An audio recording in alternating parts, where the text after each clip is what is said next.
Seven-time Formula One world champion Lewis Hamilton has faced countless challenges throughout his historic career. From battling racism as the sport's first black driver to overcoming impossible odds on the track, he's always found a way to rise above.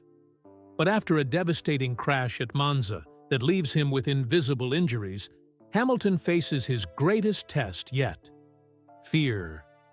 When he finally utters those unthinkable words to his Mercedes team after the Azerbaijan Grand Prix, the world of Formula One holds its breath. Will this be the end of a legendary career, or can Hamilton find his way back to the sport he loves and to himself? "I don't know if I can keep doing this." The words hung in the air of the Mercedes garage. Every head turned toward Lewis Hamilton, seven-time Formula One world champion. The room, usually buzzing with celebration or focused determination, fell completely silent. Lewis sat on a metal stool, still wearing his race suit. The silver and black fabric seemed to weigh on him like armor after battle. His helmet rested on the floor beside him.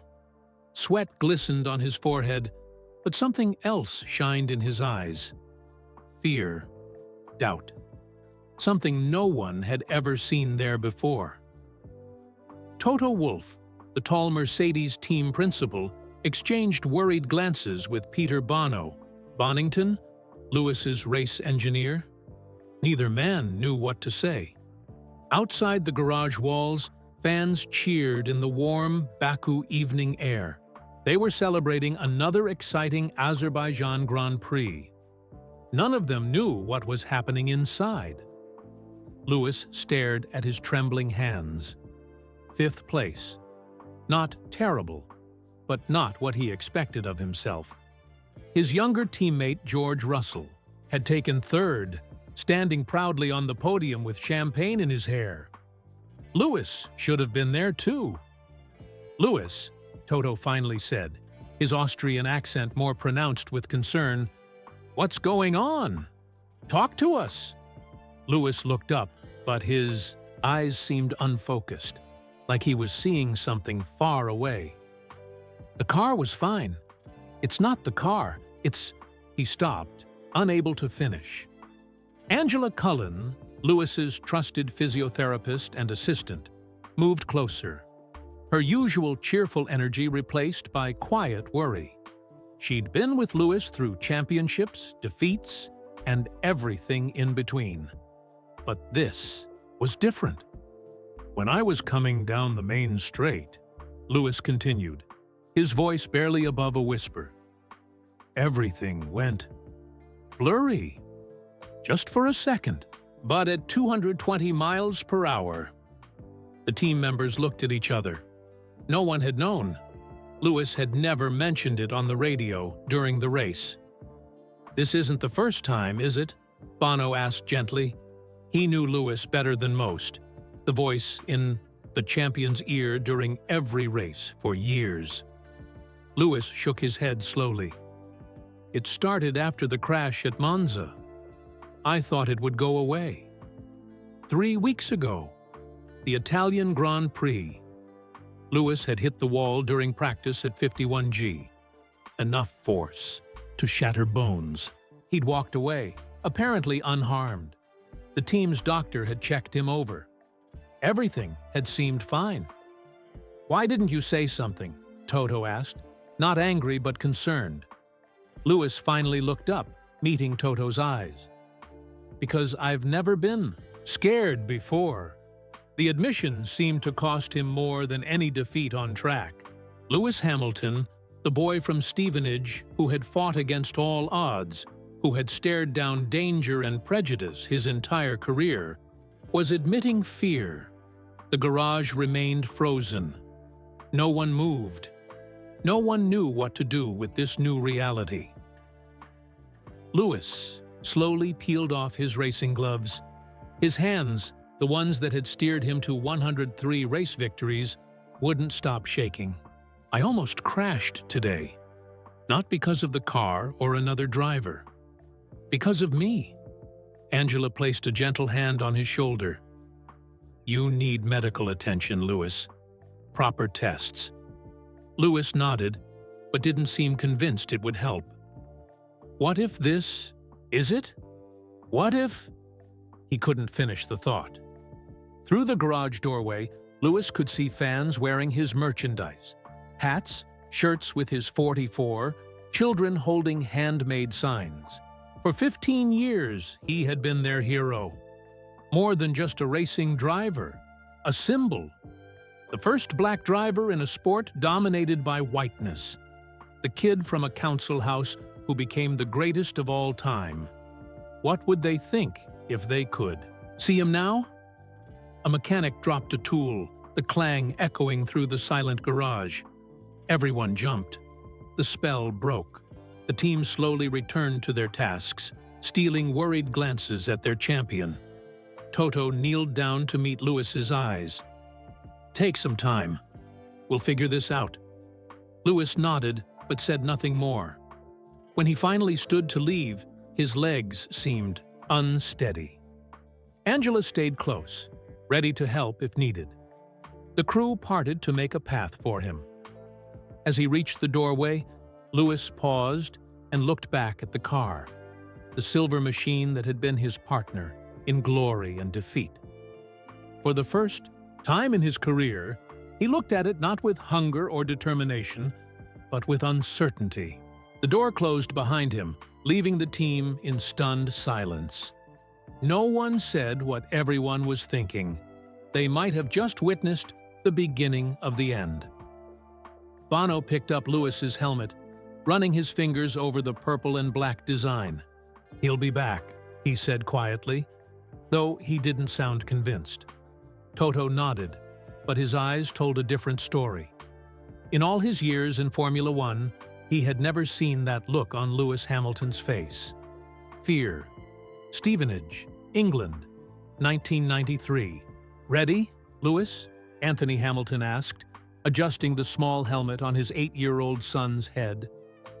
Lewis nodded eagerly, his eyes bright with excitement. The homemade go-kart looked nothing like the shiny machines the other kids raced. Anthony had built it, himself from scraps and second-hand parts. As a black family on a council estate, they didn't have the money for expensive racing equipment. "Remember what I told you," Anthony said, his voice gentle but serious. "It's not about having the best kart. It's about being the best driver." Lewis gripped the steering wheel, his small hands determined.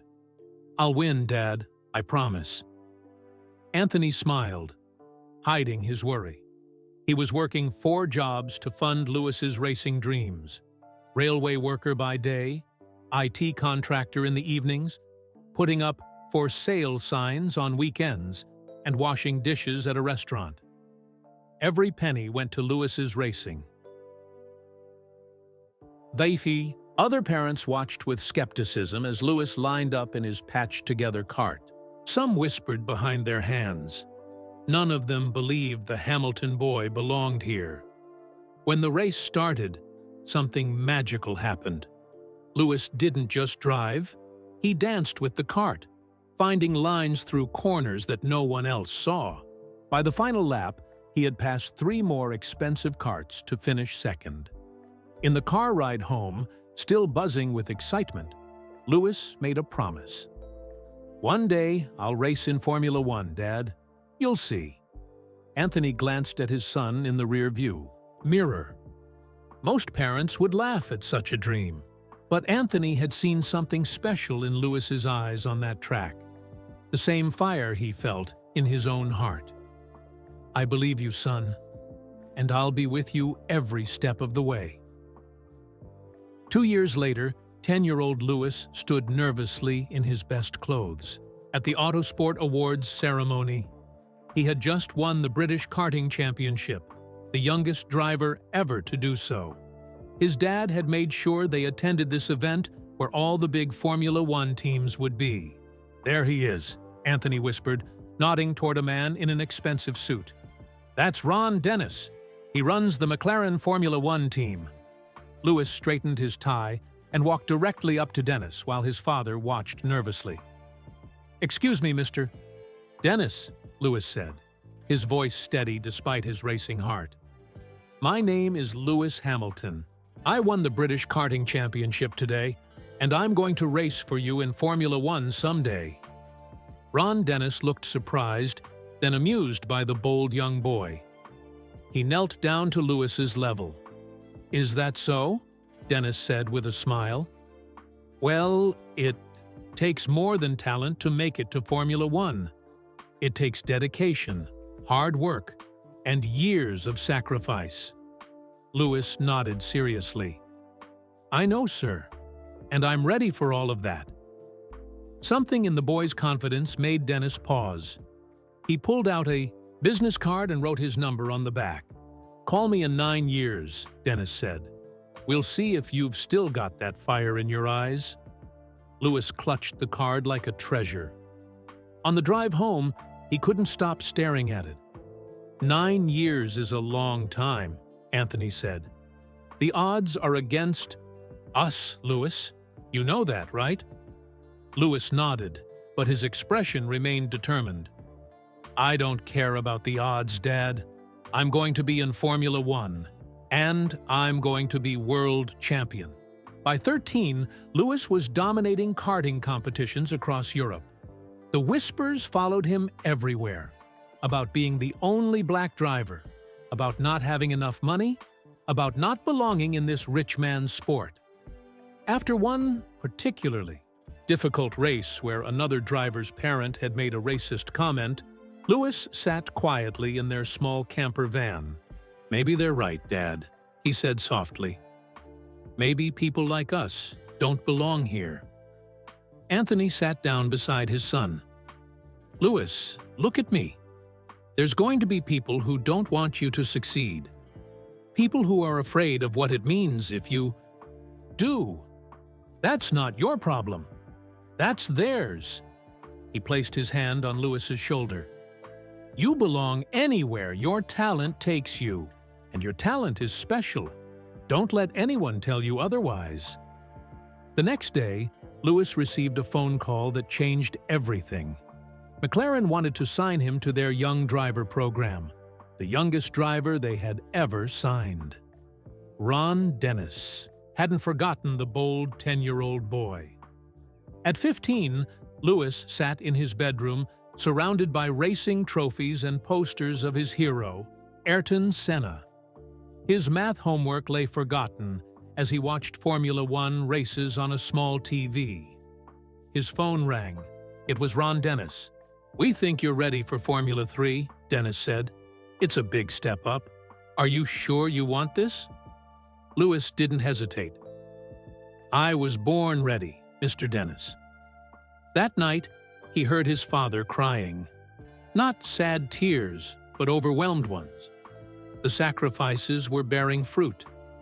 The second mortgages on their home, the missed meals, the long hours, all of it had been worth it to get Lewis here. At racetracks around Europe, Lewis stood out, the only black face in a sea of white. Some competitors refused to shake his hand after he beat them. Officials scrutinized his driving more closely than others, but on track, none of that mattered. Lewis let his driving speak for itself. "They can't ignore talent," Anthony would remind him. "They can try, but talent shouts too loud to be silenced." By 17, Lewis was breaking records in every series he entered. His name was beginning to appear in Formula One magazines as the sport's next great hope.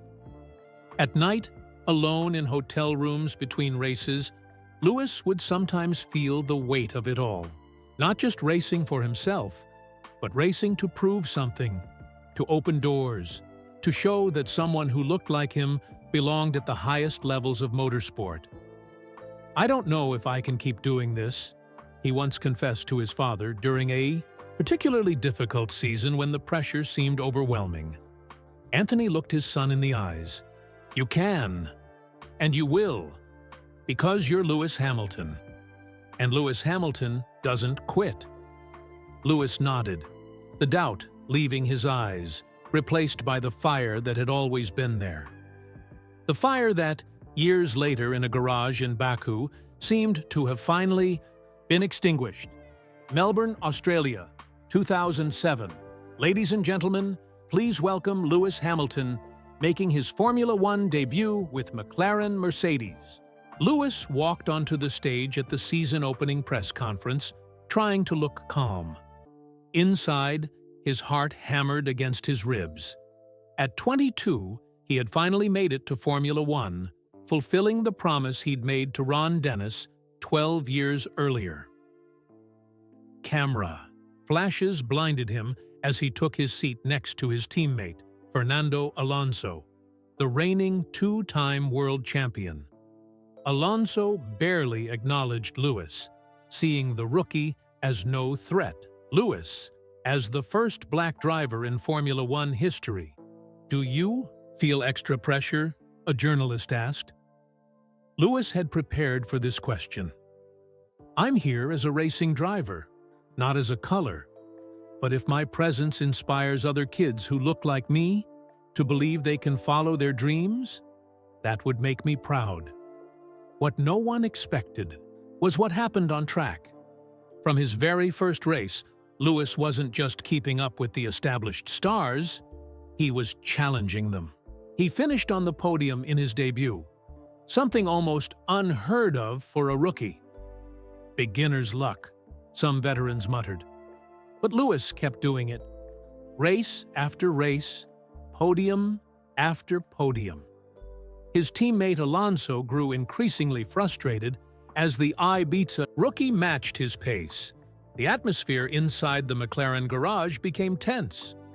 "You're not supposed to challenge Fernando," a team member warned Lewis privately after he'd battled Alonso for position in Monaco. Lewis's response was simple. Then, he should drive faster. By mid-season, Lewis was leading the championship as a rookie, something that had never happened before in Formula One history. Fans and media were stunned. This wasn't just talent. This was something special. In his small apartment near the McLaren factory, Lewis would sometimes sit alone, overwhelmed by the speed of his rise. Fame came with complications he hadn't expected. People recognized him everywhere. Criticism and praise came in equal measure, both at deafening volume. "Just drive," Anthony would tell him during their daily phone calls. "Everything else is noise." Brazil, 2008 rain pounded the Interlagos circuit. Lewis needed to finish fifth or better to secure the World Championship in just his second season. With one lap to go, he was in the vital fifth position. Then disaster struck. Another car passed him, pushing him to sixth. Championship gone. "Keep pushing, Lewis. It's not over," Bono, his race engineer, shouted through the radio. Through sheets of rain on the final corners of the final lap, Lewis spotted Timo Glock's Toyota struggling on dry-weather tires. With seconds to spare, Lewis passed him. "Is that Glock?"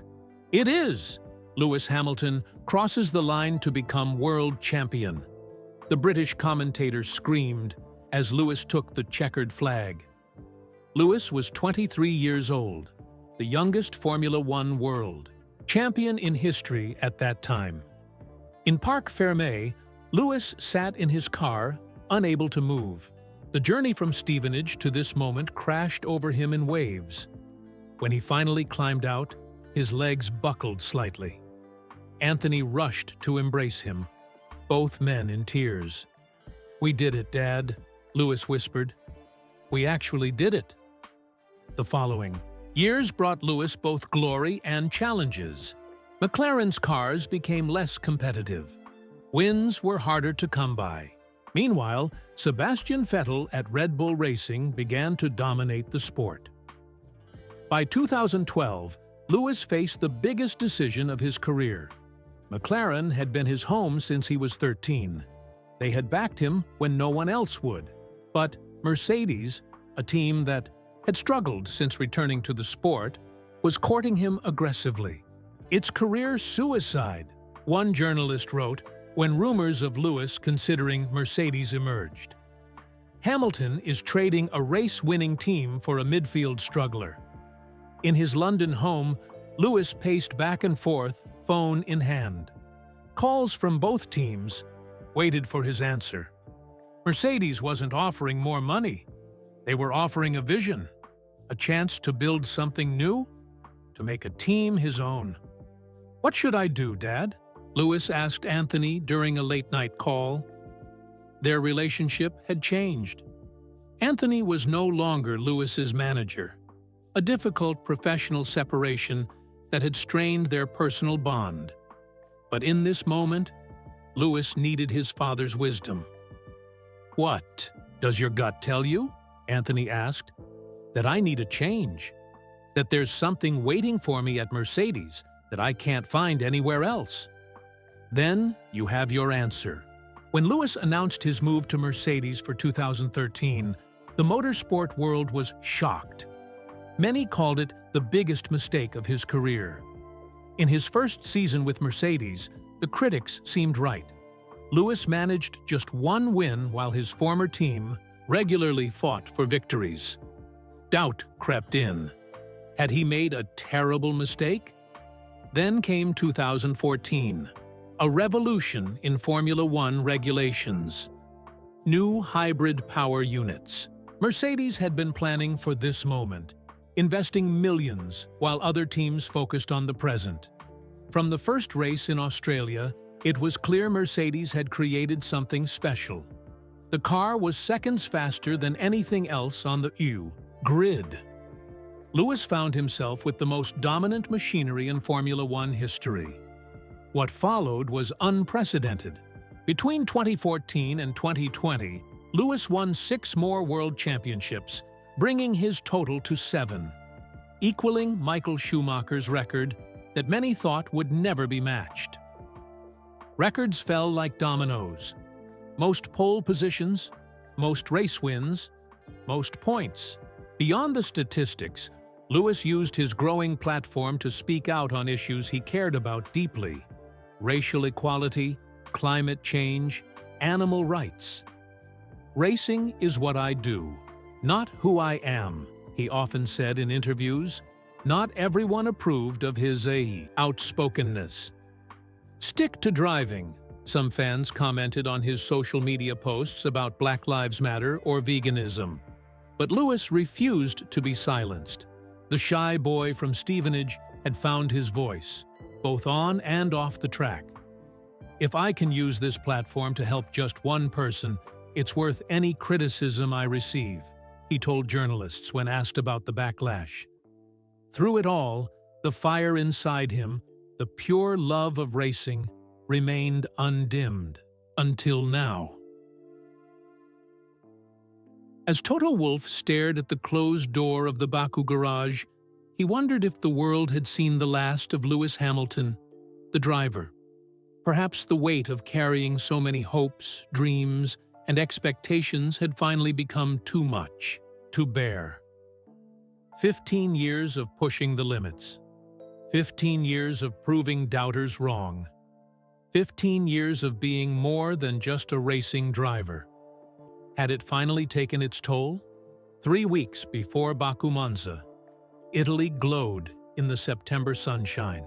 The Temple of Speed was Formula One's fastest track, where cars reached over 220 miles per hour on the long straights. Fans filled the grandstands, a sea of Ferrari red with dots of Mercedes, silver and black. Lewis Hamilton adjusted his helmet as he prepared for the third practice session. At 40 years old, he was the oldest driver on the grid, but age hadn't slowed him down. He was still fighting for championships, still hungry for that record-breaking 8th title. "Ready, Lewis?" Bono's voice came through his earpiece. "Always," Lewis replied, pulling down his visor. The Mercedes W16 purred to life around him. Despite reaching the highest levels of success, Lewis still felt the same excitement he had as a boy in his first go-kart. The sensation of controlling a machine at the absolute edge of human capability never got old. As he exited the pit lane, Lewis felt something different about the car. A slight imbalance in the rear. Nothing major, but at these speeds, tiny details mattered. "The rear feels a bit loose in high-speed corners," he radioed to the team after his first lap. "Understood," Bono replied. "Data looks normal, though. Can you try another lap with more rear wing?" Lewis acknowledged and continued pushing. The problem wasn't getting better. If anything, the rear of the car felt more unstable with each passing corner. But practice sessions were about finding these issues, solving them before qualifying and the race. Approaching the Parabolica, Monza's famous final corner, Lewis braked a fraction later than before. The car responded normally at first. Then suddenly, catastrophically, the rear broke away. At 190 miles per hour, the Mercedes spun. Lewis was now a passenger. His trained instincts took over as he fought the steering wheel, trying to regain control. But physics had other plans. The silver car slammed sideways into the barrier. The impact registered at 51 G, 51 times the force of gravity. The car bounced off the wall and skidded across the track in a shower of carbon fiber debris before coming to rest in the gravel trap. Inside the cockpit, Lewis's world went momentarily dark, a fraction of a second of nothingness. Then reality rushed back in. Pain, ringing ears, the acrid smell of hot brakes and damaged electronics. "Lewis! Lewis, are you okay?" Bono's voice sounded distant through the radio. Lewis took a moment to assess himself. Arms moved, legs moved. No obvious injuries. "Yeah, I'm okay," he finally responded, his voice steadier than he felt. The medical car arrived within seconds. Dr. Ian Roberts, the FIA medical delegate, approached cautiously. "Take your time, Lewis. No rush." Lewis removed his steering wheel and carefully extracted himself from the wreckage. A collective sigh of relief echoed through the paddock as he stood under his own power. Drivers walking away from crashes was the norm in modern Formula One, thanks to incredible safety advances.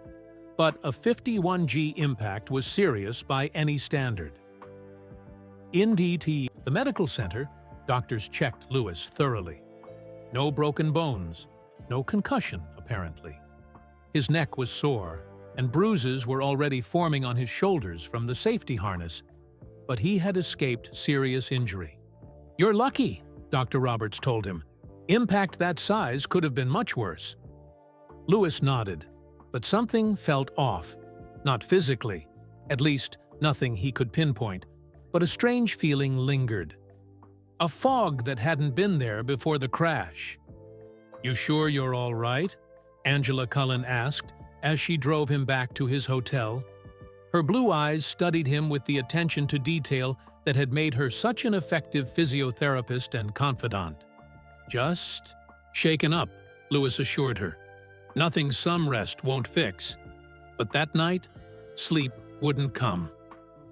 Each time Lewis closed his eyes, he relived the crash, the moment of helplessness, the split second of darkness. By morning, a dull headache had taken residence behind his eyes. Just the adrenaline wearing off, he told himself. The Mercedes team had worked through the night to build a new car around Lewis's spare chassis. Despite protests from Toto Wolff, Lewis insisted on racing. "Champions don't sit out races because of a little crash," he told himself. He qualified 6th and finished the Grand Prix in 3rd place, a result that would normally please him, but that day, it had taken everything he had just to focus on the track. The headaches started the next morning.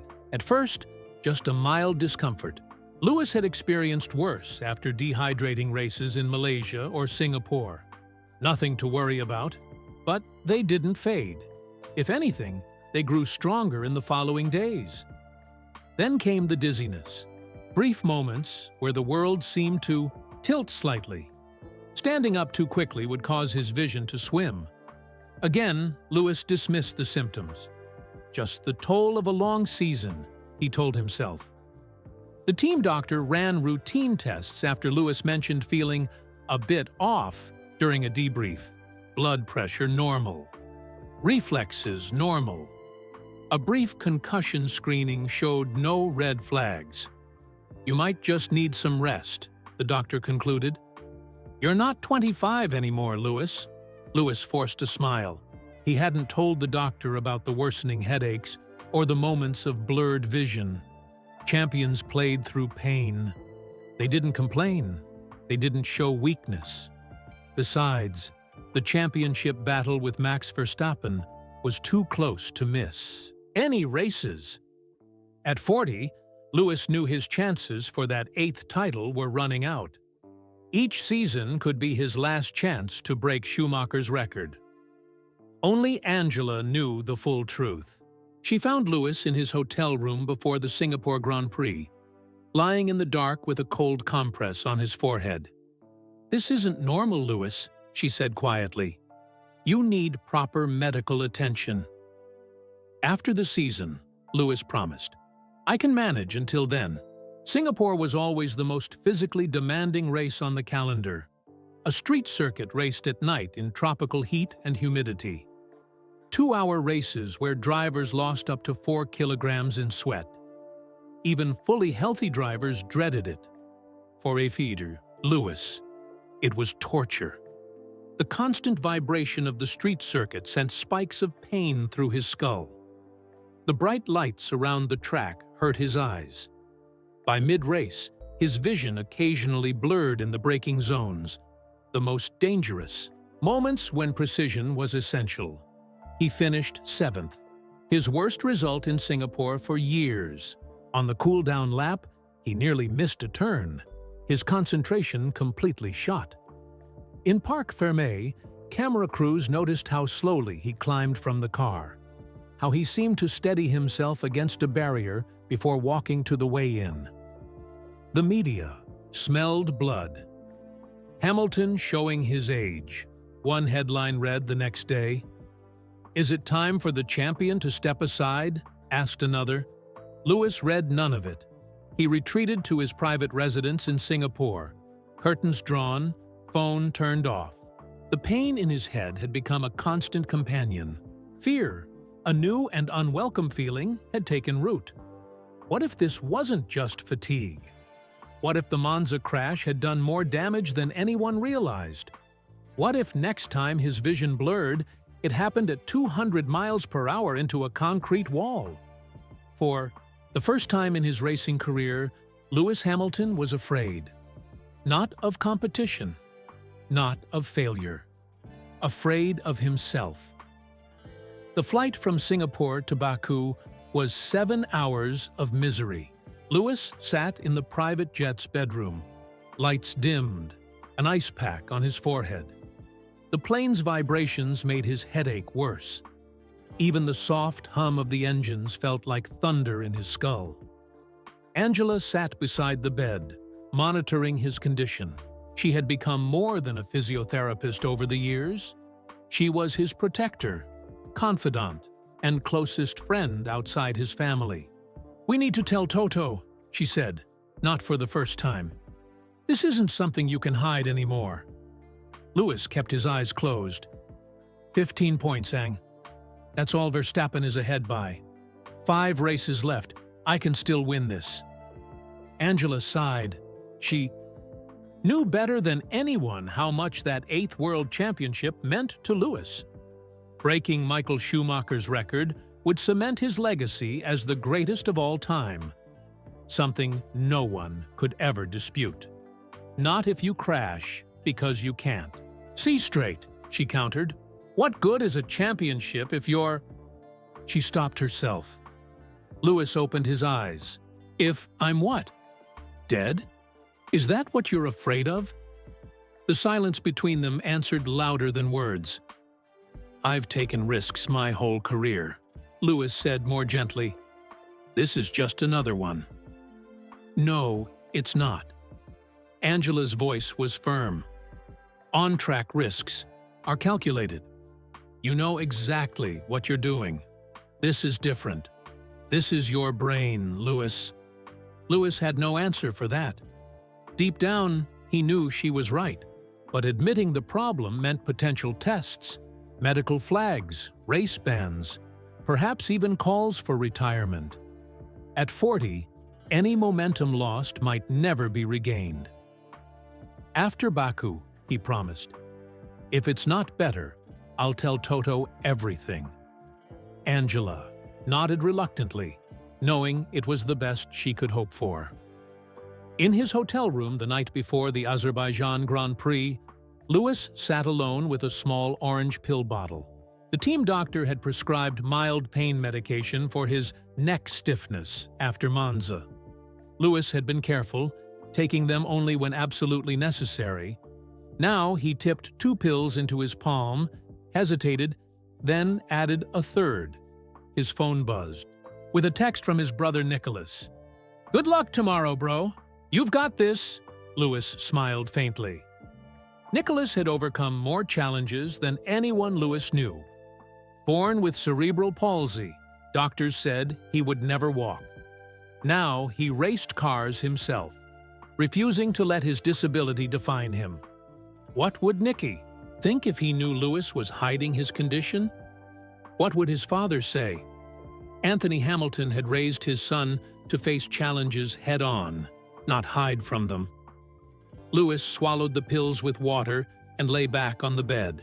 The championship standings floated in his mind. 15 points behind Verstappen. A win in Baku would cut that to just 8 points.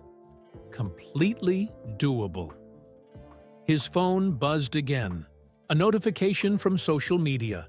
Thousands of fans wishing him luck, sending messages of support from around the world. Many shared how Lewis had inspired them, how his journey from Stevenage Council Estate to F1 champion gave them hope. What responsibility did he have to those fans? To tell the truth?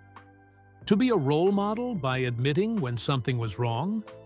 Or to keep pushing, showing the determination that had made him a champion? The answer wasn't clear anymore. Qualifying day. Lewis sat in the Mercedes garage, helmet beside him, trying to focus. The headache had subsided to a dull throb thanks to the medication, but a new symptom had emerged, a subtle tremor in his hands. Not enough for others to notice, but Lewis felt it when he gripped the steering wheel. "Car looks good," Bono said, reviewing data on a screen. "Should be quick through Sector 2 if we nail the setup." Lewis nodded, only half listening. The garage. Lights seemed too bright. Sounds too sharp. His senses were overwhelmed. "You okay?" Bono asked, noticing Lewis's distraction. "Just focused," Lewis replied, forcing a smile. When qualifying began, Lewis managed to reach Q3, the final qualifying session, but could only secure 8th place on the grid. A poor result by his standards. The post-qualifying interview was painful. "Lewis, you've been off the pace this weekend. Is there an issue with the car?" a journalist asked. "No, the car's great," Lewis replied, the lie coming easily. "Just didn't hook up a good lap today." Back in the motorhome, Lewis found Toto waiting for him. "Talk to me, Lewis," the team principal said, his Austrian accent more pronounced with concern. "Something's not right. I've known you too long not to see it." For a moment, Lewis considered telling Toto everything. The headaches, the dizziness, the fear. But the words wouldn't come. "Just tired, Toto. Long season." Toto didn't look convinced, but nodded slowly. "If there's something more, you know you can tell me. The championship isn't worth your health." "I know," Lewis said quietly. "I'll be better tomorrow." Race day morning. Lewis woke to the worst symptoms yet. The room spun when he stood, his vision blurred at the edges. 3 pills this time, then a fourth. Waiting for them to work, he sat on the bathroom floor, back against the cool tile wall. Angela found him there an hour later. "This is insane," she said, helping him to his feet. "I'm telling Toto right now." "No." Louis grabbed her arm, his voice desperate.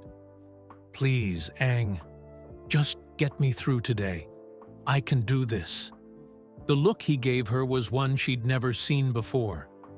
Lewis Hamilton, the most mentally strong athlete she'd ever known, was pleading. "Last chance," she said firmly. "After this race, we tell them everything." Lewis nodded, relief washing over him. "I promise." In the pre-race engineering briefing, Lewis sat quietly as Bono went through strategy options. The medication had kicked in, dulling the pain and steadying his hands. He could make it through 51 laps. He had to. No one in the room knew what Lewis was hiding. No one except Angela, who watched him with worried eyes from the back of the room. The weight of his secret was becoming unbearable. But so was the thought of giving up on his dream. Just 5 more races, 5 more chances to make history. As Lewis walked toward his car on the grid, a young fan called his name. A small boy in a miniature Mercedes race suit, holding a Lewis Hamilton action figure. "You're my hero!" the boy called out. Lewis waved, smiling automatically, but the words hit him like a physical blow. What kind of hero risks everything, his health, his future, his life, for one more trophy? The answer waited for him at the end of the race. Anantiem, lights out, and away we go at the Azerbaijan Grand Prix. Lewis Hamilton's start was perfect. From 8th on the grid, he catapulted past 3 cars before the first corner. The medication was working. His head felt clearer than it had in days, his hands steady on the wheel. "Great start, Lewis," Bono's voice came through the radio. "You're P5 now. Verstappen is 10 seconds ahead. We can get him on strategy." Lewis felt a surge of hope. Maybe he could do this after all. Maybe the worst was behind him. The familiar rhythm of racing calmed his nerves as he settled into a groove, hitting apex after apex around the Baku street circuit. By lap 20, Lewis had moved up to 4th. His pace was strong. The Mercedes team watched their timing screens, with growing excitement. A podium was possible. Maybe even a win if the safety car played into their hands. Then, on lap 23, it happened. The castle section of the Baku circuit was the narrowest part of any Formula One track. Barely wide enough for a single car. As Lewis threaded the needle between ancient walls at 140 miles per hour, his vision suddenly blurred. Not gradually, not slightly. One moment clear, the next, a frightening fog. Lewis blinked hard, fighting panic. His car drifted toward the wall, centimeters to spare. His heart hammered as he fought to focus, to remember the sequence of turns ahead. "Stay calm," he whispered to himself. "Just get through it." His vision cleared as suddenly as it had clouded. Lewis gasped for air, realizing he'd been holding his breath. "You okay, Lewis?" Bono asked, noticing the small mistake on telemetry. "Fine," Lewis replied, his voice steadier than he felt. "Just the wind." He continued racing, but the confidence was gone. Every corner became a question. Every straight a countdown to the next potential episode. The medication that had seemed so effective was wearing off far too quickly. Sweat poured down his face, not from heat, but from fear. Lap 35. Another episode, longer this time. Lewis nearly lost control in the fast left-right combination at turn 16. As his vision returned, he saw the barrier just inches from his front wheel. "Too close," he mumbled. his hands shaking now despite his effort to steady them. "What was that, Lewis?" Bono asked. "Nothing," Lewis replied. "How's Verstappen doing?" "He's 8 seconds ahead, but his tires are falling off. Keep pushing." The high-DT irony wasn't lost on Lewis. Normally, "keep pushing" was exactly what he lived for. Now those words filled him with dread. Lap 40. 10 laps from the end. George Russell, his teammate, was closing in behind him. The younger driver had fresher tires and more pace. The old Lewis would have fought tooth and nail to keep position. Today, when Bono told him that George was faster and asked if he would let him through, Lewis responded with a quiet, "Of course." The Mercedes engineers exchanged confused glances. Lewis Hamilton giving up a position without a fight? Something was definitely wrong. As George passed him with a friendly wave, Lewis felt no disappointment, only relief. One less battle to fight, one less risk to take. The final laps were the longest of Lewis's career. Each turn an eternity, each straight a brief respite. His vision blurred twice more, but somehow he kept the car on track. His neck muscles screamed with tension. His temples throbbed despite the medication. When he finally saw the checkered flag, Lewis didn't feel the usual rush of adrenaline and emotion. Just overwhelming relief that it was over. 5th place. His worst result in Baku for years, but he'd made it to the finish. "Sorry about that," he radioed to the team. "Didn't have the pace today." "No worries, Lewis," Bono replied. "We'll figure it out for the next one." The next one. The thought made Lewis's stomach twist. How could there be a next one after this? How many more times could he roll the dice before his luck ran out? In Parc Fermé, Lewis climbed slowly from his car. His legs felt strange, disconnected from his body. He removed his helmet, the garage lights painfully bright. Cameras tracked his every move, broadcasting his face to millions around the world. Lewis had always been good at hiding his emotions when needed. 2 decades of media training had taught him how to put on a brave face. But today, he couldn't find the energy to pretend. "Lewis doesn't look happy," a commentator noted as the world feed showed his grim expression. "That's a man who expects better than 5th place." If only they knew the truth. Angela met him at the entrance to the Mercedes garage, immediately seeing the pallor of his skin, the slight wobble in his step. "That's it," she whispered fiercely. "We're telling Toto now." Lewis didn't argue. He knew she was right. What had happened on track today wasn't just dangerous for him, it was dangerous for every driver around him. Next time could be so much worse. The team gathered for the post-race debrief. Engineers, strategists, mechanics, all focused on their champion. Toto stood at the front, reviewing data on a large screen. "So, tire degradation was higher than expected," Toto began, "and we lost some time in the second pit stop." Lewis barely heard the words. The room seemed to tilt slightly, colors too bright, sounds muffled like he was underwater. He could feel Angela's worried gaze from across the room. This was the moment, the point of no return. "I need to say something," Lewis interrupted, his voice sounding strange even to his own ears. The room fell silent. Toto looked up, surprised by the interruption. Lewis took a deep breath.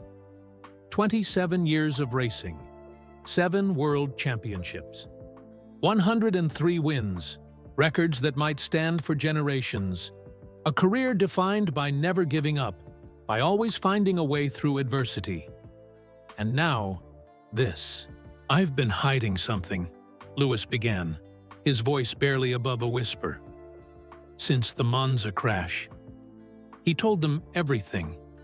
The headaches, the dizziness, the vision problems, the medication he'd been taking to mask it all.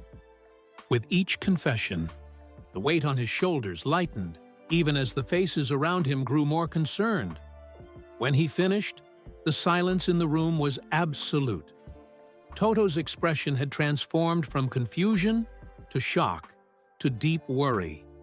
"Why didn't you tell us?" Toto finally asked, his voice gentler than Lewis had expected. Lewis looked down at his trembling hands. "Because saying it out loud makes it real. And if it's real, then—" He couldn't finish the sentence. Didn't need to. Everyone in the room understood what was at stake. That's when Lewis Hamilton, 7-time world champion, looked up at the team, who had become his family, and spoke the words that would change everything. "I don't know if I can keep doing this." The room froze. The journey had come full circle. 2 weeks passed.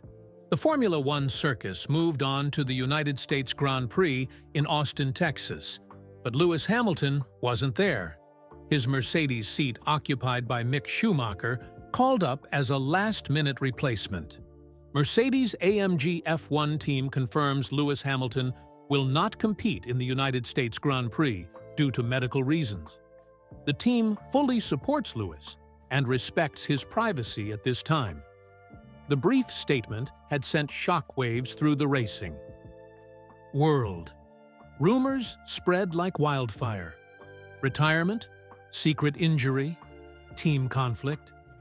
The truth remained closely guarded, known only to Lewis's inner circle. Lewis watched none of the coverage. In his Monaco apartment, overlooking the Mediterranean Sea, he had disconnected from the world. No phone, no social media, no television, just silence and the endless blue of the water. His apartment, usually a sleek showcase of modern design, had become a shadow-filled cave. Curtains drawn against the bright Mediterranean sun. Room service trays piled up outside his door, many meals barely touched. Angela had stayed for the first 3 days, making sure Lewis was physically okay, before he'd insisted she return to her family. "I need to be alone," he'd told her. "I need to think." The headaches had improved slightly with rest, but they still came in waves. The doctors he'd finally seen confirmed what Lewis had feared: post-concussion syndrome. The impact at Monza had been more severe than anyone realized. "How long until I recover?" he had asked. The specialist's expression had been carefully neutral. "It varies. Weeks, months, sometimes longer." "Can I race?" A pause. "I wouldn't recommend it. Not now. Maybe not ever." The words had hit harder than any crash. Maybe not ever. The end of everything he'd worked for since he was 8 years old. Now, on his balcony in the fading evening light, Lewis stared at his phone.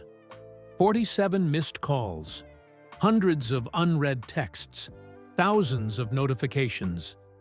The world wanted answers. He didn't have. He scrolled through the missed calls. Toto, Bono, his father, his brother, fellow drivers concerned about him. Sebastian Vettel had called 5 times. Lewis and Seb had been rivals for years, but had developed a deep friendship, built on mutual respect. Lewis couldn't bring himself to call any of them back. What would he say? That the great Lewis Hamilton was afraid? That the man who had conquered every challenge now found himself defeated by his own body? Instead, he watched boats drift across the harbor below.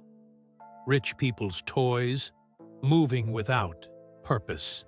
Lewis felt like one of those boats now. Adrift. Expensive, but useless. Inside, his many trophies gleamed in their cabinet. 7 World Championship trophies. Symbols of a lifetime of excellence. Now they seemed to mock him. "You were great once," they seemed to whisper. "But what are you now?" On the table lay the results of his latest medical tests. Words that might as well have been written in a foreign language. persistent post-concussive symptoms, vestibular dysfunction. Not medically cleared to compete. His phone buzzed with another call. Toto Wolff. For the dozenth time. Lewis watched it ring until it stopped. What did he owe the team? They had stood by him through years of glory, built championship-winning cars around his talents, become a second family. Now he had left them hanging, their championship hopes fading with each race he missed. The phone buzzed again. Not a call this time, but headlines from F1 news sites. Hamilton era over? Mercedes star missing second race. Sources: Hamilton considering retirement following mystery condition. Verstappen extends championship lead in Hamilton's absence. Lewis turned the phone face down. The speculation was endless. None of them knew the truth, that Lewis Hamilton, the man who had never backed down from a challenge, was terrified of getting back in a racing car. Not fear of crashing. Drivers lived with that possibility. But fear of causing a crash, of his vision blurring at 200 km/h and taking someone else with him. The responsibility was crushing. Sleep came fitfully that night, as it had every night since Baku. Dreams of spinning cars, of walls rushing toward him, of darkness closing in. Lewis would wake gasping, drenched in sweat, reaching for the light switch. Morning brought no relief. Another day stretching emptily ahead. Lewis had never known such stillness. His life had been defined by movement, by the next race, the next challenge. Now there was just the silence and the questions. Would he ever race again? Could he find meaning beyond Formula One? Who was Lewis Hamilton, if not a racing driver? The phone rang again, his father this time. Lewis stared at it for a long moment before declining the call. What would Anthony think of his son now? The man who had sacrificed everything to give Lewis his chance, working multiple jobs, living on the edge of poverty. Would he understand, or would he see only weakness? Lewis walked to the bathroom, avoiding his reflection in the mirror. He hadn't shaved in days, hadn't bothered to style his hair. The face looking back at him belonged to a stranger. He swallowed 2 pills from the orange bottle by the sink. Another day of dulling the pain. Another day of hiding from reality.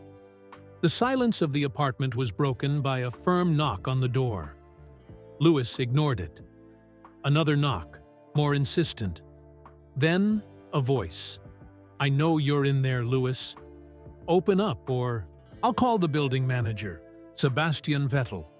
Somehow, he had gotten past the building security. Lewis hesitated, then slowly moved to the door. He couldn't face his rival, his friend, looking like this. But the knocking continued. "I'm not leaving until you open this door. I've got all day." Lewis sighed and unlocked the door. Sebastian's eyes widened slightly at Lewis's appearance, but he quickly masked his surprise. "You look terrible," he said matter-of-factly. "Thanks," Lewis replied, his voice rough from disuse. "Aren't you going to invite me in?" Lewis stepped aside. As Sebastian entered the darkened apartment, his expression grew more concerned. "This isn't you, Lewis," he said quietly, taking in the drawn curtains, the untouched food, the pill bottles. "This isn't the man I know." Lewis had no answer, because maybe Sebastian was right. Maybe that man was gone forever. "Everyone's worried about you," Sebastian continued. "The whole paddock. Even Max asked about you." "I can't talk to them," Lewis said. "I can't explain." "Then don't explain. But don't disappear either." Sebastian's voice was gentle but firm. "Whatever you're going through, you don't have to face it alone." Alone. The word echoed in Lewis's mind. That's exactly what he was now. Alone at the bottom of a pit he couldn't see a way out of, and the light above seemed very far away. "You need to eat something," Sebastian said, opening the refrigerator in Lewis's kitchen. "All you have is... Actually, you have nothing. When was the last time you went shopping?" Lewis sat at the kitchen counter, watching his friend and former rival move around his space with casual confidence. Sebastian had been there for 2 hours and showed no signs of leaving. "I order in," Lewis mumbled. "And then, don't eat it," Sebastian observed, looking at the barely touched food trays. He closed the refrigerator and leaned against the counter. "I'm going to call for some proper food. Then we're going to open these curtains. This isn't a cave, Lewis." Lewis said nothing. Part of him wanted to tell Sebastian to leave, to let him sit in his darkness in peace. But a smaller part was grateful for the intrusion, the sound of another human voice after days of silence.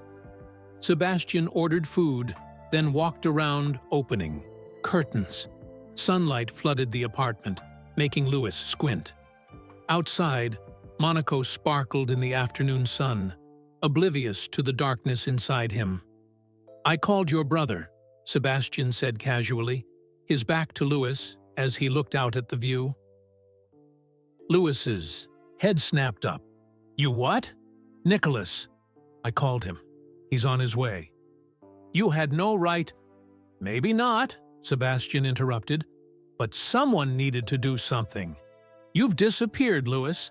That's not fair to the people who care about you." Before Lewis could respond, Sebastian's phone buzzed. He checked it and nodded. "That's my car. I have to get back to my family." He walked to Lewis and placed a hand on his shoulder. "Nick will be here tomorrow. Don't shut him out like you did the rest of us." Then he was gone, leaving Lewis in the too bright apartment, dreading what was coming next. The knock came the following afternoon. Lewis had considered not answering, but knew his brother would be just as persistent as Sebastian had been. He opened the door to find Nicholas Hamilton standing there with a small travel bag. At 32, Nick was 8 years younger than Lewis, shorter and stockier. His cerebral palsy gave him a distinctive gait, but his smile was just as bright as it had been when they were children. "You look awful," Nick said, pushing past Lewis into the apartment. "So I've been told," Lewis replied. Nick set his bag down and turned to face his brother, his expression softening. Without a word, he stepped forward and wrapped Lewis in a tight hug. The simple gesture broke something inside Lewis. He hugged his brother back, fighting the tightness in his throat. "I've been worried sick," Nick said when they separated. "We all have. Dad's been calling everyone trying to get information. Mom's been in tears." Guilt washed over Lewis. "I needed time to think." Think, yes. Disappear, no. Nick walked to the kitchen and began unpacking groceries from a bag Lewis hadn't noticed he was carrying. "I'm staying for a few days." No arguments. For the first time in weeks, Lewis felt a small smile tug at his lips. His little brother taking charge. "Yes, sir." Over a simple dinner Nick prepared, they talked about nothing important. Family gossip, mutual friends, Nick's own racing in the British Touring Car Championship's disabled division. Lewis found himself relaxing slightly, the knot in his chest loosening. "So," Nick said finally, pushing his plate away, "are you going to tell me what's really going on? Beyond what Seb told me?" Lewis took a deep breath and told his brother everything. The crash, the symptoms, the fear, the diagnosis, the uncertainty of his future. Once he started talking, he couldn't stop. Words poured out of him. All the thoughts and fears he'd kept bottled up for weeks. Nick listened without interrupting, his face showing concern but not pity. When Lewis finally fell silent, Nick nodded slowly. "That's a lot to carry alone," he said simply. "I don't know what to do," Lewis admitted. "Racing has been my whole life, everything I am. If I can't race anymore, then you'll be something else," Nick finished for him. "Something just as important." Lewis shook his head. "Easy for you to say." "Is it?" Nick's voice hardened slightly. "You think I don't know what it's like to have your body fail you? To have to reimagine your life because of physical limitations?" Lewis looked up, stunned by the edge in his brother's voice. Nick rarely spoke about his cerebral palsy. He had always refused to let it define him. "I'm sorry," Lewis said. "I didn't mean—" "I know you didn't," Nick interrupted, his tone softening. "But you need to understand something. You are more than Lewis Hamilton, racing driver. You always have been." "Am I?" Lewis looked away. "Sometimes I'm not sure." Nick was quiet for a moment. "Remember when I decided I wanted to race too?" Lewis nodded. How could he forget? Everyone had thought Nick was crazy. A young man with cerebral palsy wanting to race cars. The challenges seemed insurmountable. "Remember what you told me when everyone else said it was impossible?" Lewis remembered clearly. "I said if anyone can do the impossible, it's a Hamilton." "Exactly." Nick leaned forward. "And I did it. Not because I'm as talented as you. I'm not. But because you showed me that limitations are mostly in our minds." Lewis shook his head. "This is different. This isn't about willpower. The doctors say—" "Doctors told our parents I would never walk," Nick cut in. "Now I race cars for a living. Doctors don't know everything." They stayed up late into the night talking about their childhood, about their father's unrelenting push for excellence, about the pressure of being role models for an entire generation of kids who looked like them in a sport that had never welcomed black faces. The next morning, Lewis woke to the smell of coffee. For the first time in weeks, his head didn't throb with pain. A small victory, but it felt significant. Nick was on the balcony, looking out at the harbor.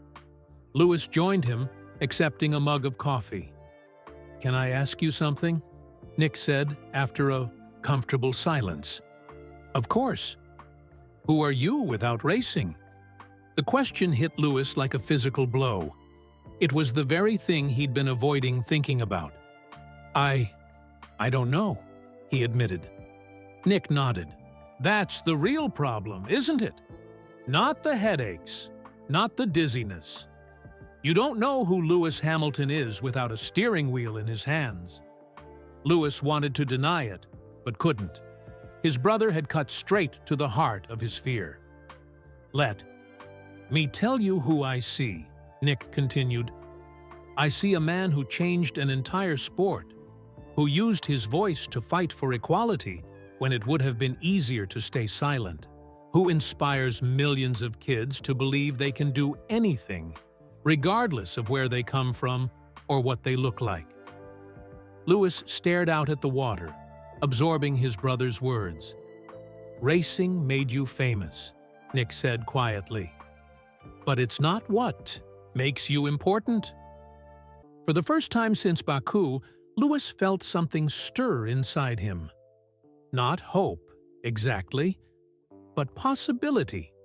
A small crack in the darkness that had enveloped him. "I'm scared, Nick," he admitted, his voice barely above a whisper. His brother's hand found his shoulder. "I know, and that's okay. Fear is only dangerous when you face it alone." And in that moment, Lewis realized he wasn't alone after all. Nicholas stayed for 5 days. 5 days of long walks along the Monaco harbor. 5 days of honest conversations and occasional laughter. 5 days of Louis slowly emerging from the darkness that had engulfed him. On the final morning, as Nick packed his small bag, Louis felt a pang of anxiety. What if it gets bad again after you leave? Nick zipped his bag and looked up. Then you pick up the phone. You call me or Dad or Angela. But you don't disappear again. Promise me. Louis nodded. I promise. After Nick left, the apartment felt emptier, but not as empty as before. Louis showered, shaved, and for the first time in weeks, checked his emails. Among the hundreds of messages was one from Toto Wolff, with a simple subject line, "When you're ready." Louis opened it, bracing himself for pressure or disappointment. Instead, he found understanding. Louis, whatever you're going through, remember that you are family to us, not just an employee or a driver. Your health and well-being come first. Your seat is here when and if you want it. No pressure, no timeline. Just know that we support you completely. Toto Louis read the message twice, a lump forming in his throat. Then he did something he hadn't done since Baku. He replied, "Thank you, Toto. I'm not ready yet, but I'm working on it.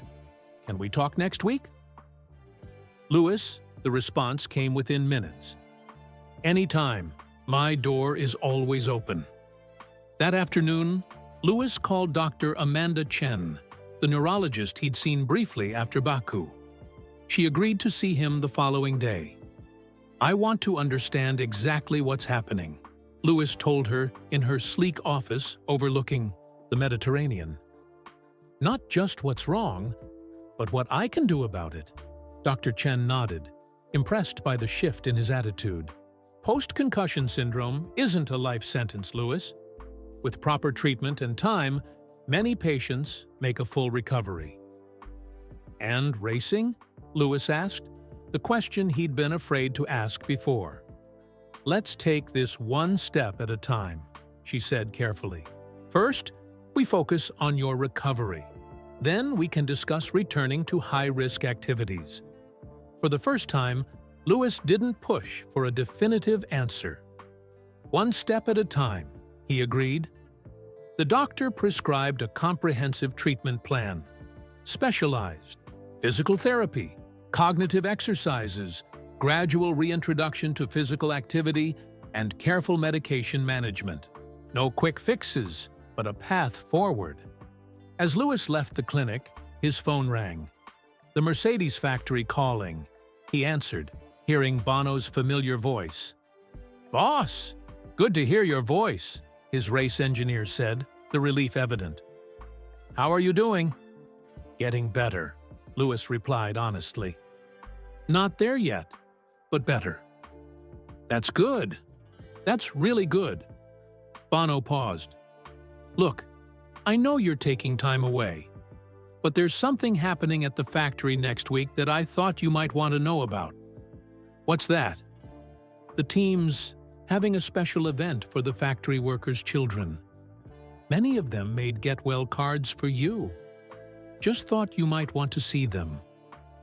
Louis felt something warm spread through his chest. "Send me the details." A week later, Louis stood outside the Mercedes-AMG F1 headquarters in Brackley, England. He'd arrived early before the team members, suddenly nervous about facing people he'd worked with for a decade. "You came," Toto Wolff's voice came from behind him. Louis turned to find the tall Austrian watching him with a mixture of surprise and pleasure. "I wasn't sure I would until I got on the plane," Louis admitted. Toto stepped forward and embraced him. Not a formal handshake, but a genuine hug. "It's good to see you, Louis." Inside, the factory was quieter than usual. Only essential staff had been told Louis was coming. They didn't want to overwhelm him. In Toto's office, with Angela and Bono present, Louis finally shared everything. The full extent of his symptoms, his fears, his treatment plan, and his uncertainty about the future. The championship is probably gone, Lewis said. The latest results showed Verstappen had extended his lead to 40 points with just 3 races remaining. Forget the championship, Toto said firmly. That's not important right now. It's always been important, Lewis countered. Not at this price. Toto's voice was gentle but firm. There will be other championships. There's only one Lewis Hamilton. The conversation shifted to practical matters. The team needed to plan for the remaining races. If Lewis wasn't returning immediately, they needed to confirm Mick Schumacher for the rest of the season. I understand, Lewis said, feeling a strange mix of relief and loss. Mick deserves certainty. And what about next year? Bono asked carefully. The question hung in the air. Lewis looked out the window at the factory he'd called home for a decade. The place where his greatest triumphs had been built, piece by piece. I don't know yet, he said honestly. The doctors say recovery could take months, maybe longer. We can wait, Toto said simply. Lewis shook his head. You can't put the team on hold for me. That's not fair to anyone. What does your heart tell you? Angela asked quietly. Lewis considered the question. That I'm not done yet. That there's still something left undone. But also that I need to be smart about this. I can't race if it puts others at risk. Toto nodded thoughtfully. What if we find a middle path? You take the time you need to heal. We'll keep your seat for next year. If you can come back, wonderful. If not, we'll face that together when the time comes. The offer was more generous than Lewis had expected. The board will agree to that? Let me worry about the board, Toto said with a small smile. You focus on getting better. As they left the office, they found the factory floor transformed. Dozens of children, sons and daughters of Mercedes team members, stood waiting. Many held handmade cards and posters. When they saw Lewis, they erupted in cheers. Still we rise, they chanted, Lewis's personal motto echoing through the factory. Lewis froze, overwhelmed by the reception. A little girl, no more than 7 years old, stepped forward. She wore a miniature Mercedes race suit and had her hair styled in braids like Lewis often wore. You're my hero, she said, handing him a card covered in glitter and drawings of racing cars. I want to be a driver like you someday. Lewis kneeled to speak with her at eye level. What's your name? Amara, she said shyly. Well, Amara, if that's your dream, don't let anyone tell you it's impossible. My dad says you showed that people who look like us can win too, she said, pointing to her father, a mechanic Lewis recognized from the garage. Looking into her hopeful eyes, Lewis saw himself at that age, full of impossible dreams, needing just one person to believe in him. Something shifted inside him, a clarity he hadn't felt since before the crash. As he stood to greet the other children, Lewis caught Toto watching him with a knowing expression. Both men understood that this moment, unexpected and unplanned, had just made Lewis's decision much clearer. The crossroads still lay ahead, but the path was beginning to reveal itself. The private jet touched down in Austin, Texas, on a clear Thursday morning. Lewis Hamilton looked out the window at the Circuit of the Americas stretching into the distance. Just a week ago, he couldn't have imagined being here. Angela sat across from him, watching with a mixture of concern and pride. You sure about this? She asked, as the plane taxied to a stop. Lewis nodded. It's time to face the music. News of his arrival spread quickly through the paddock. Lewis had made no public statements since Baku. No social media posts, no interviews. His appearance at the U.S. Grand Prix sent the Formula One world into a frenzy of speculation. "Hamilton returns," flashed across F1 news sites within minutes. But Lewis wasn't there to race. Not yet. Toto met him at the Mercedes motorhome, keeping him away from the swarm of media waiting outside. Inside, the team greeted Lewis with warm embraces and quiet words of support. No pressure, no expectations, just genuine care. "The press conference is scheduled for tomorrow morning," Toto explained. "That gives you tonight to rest and prepare." Lewis had insisted on making the announcement himself, in person. He owed that much to the fans, to the sport, and to himself.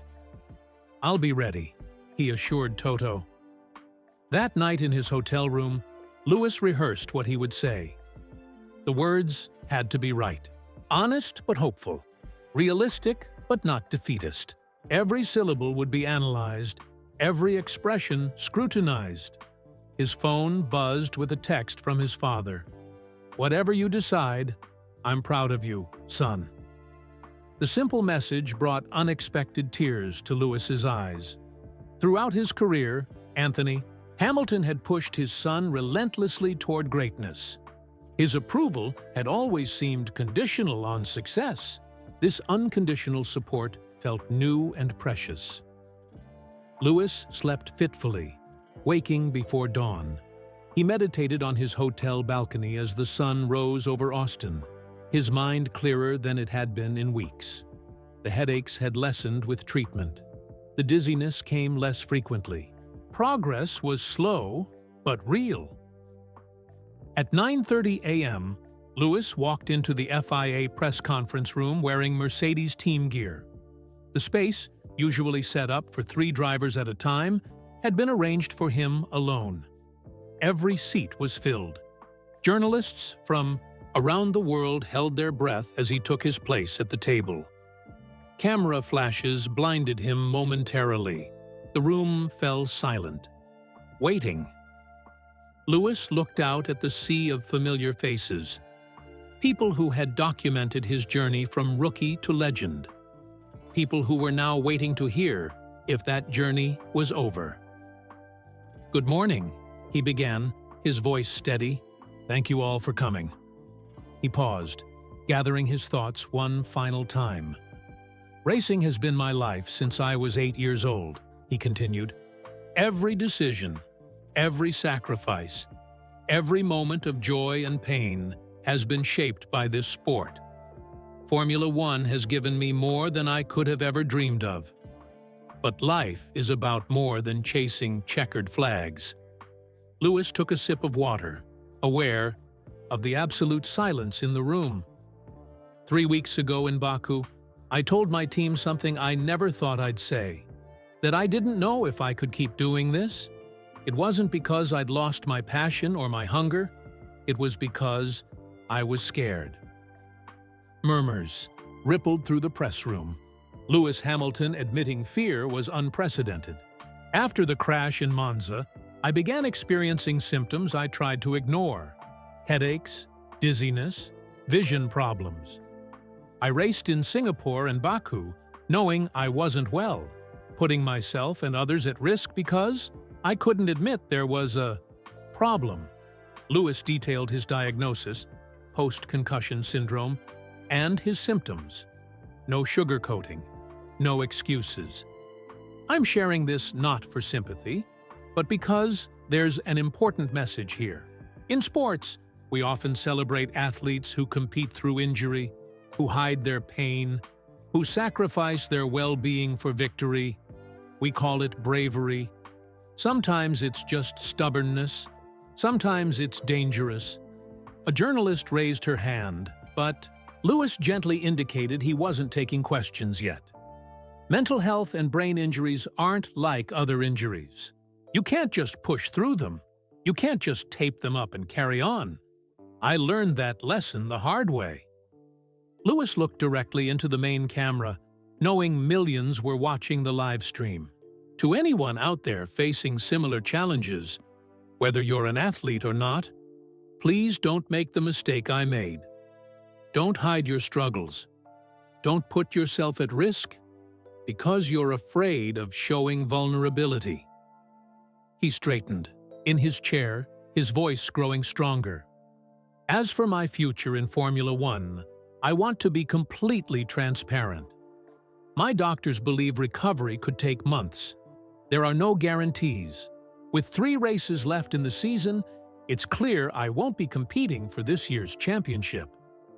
The room seemed to hold its breath collectively.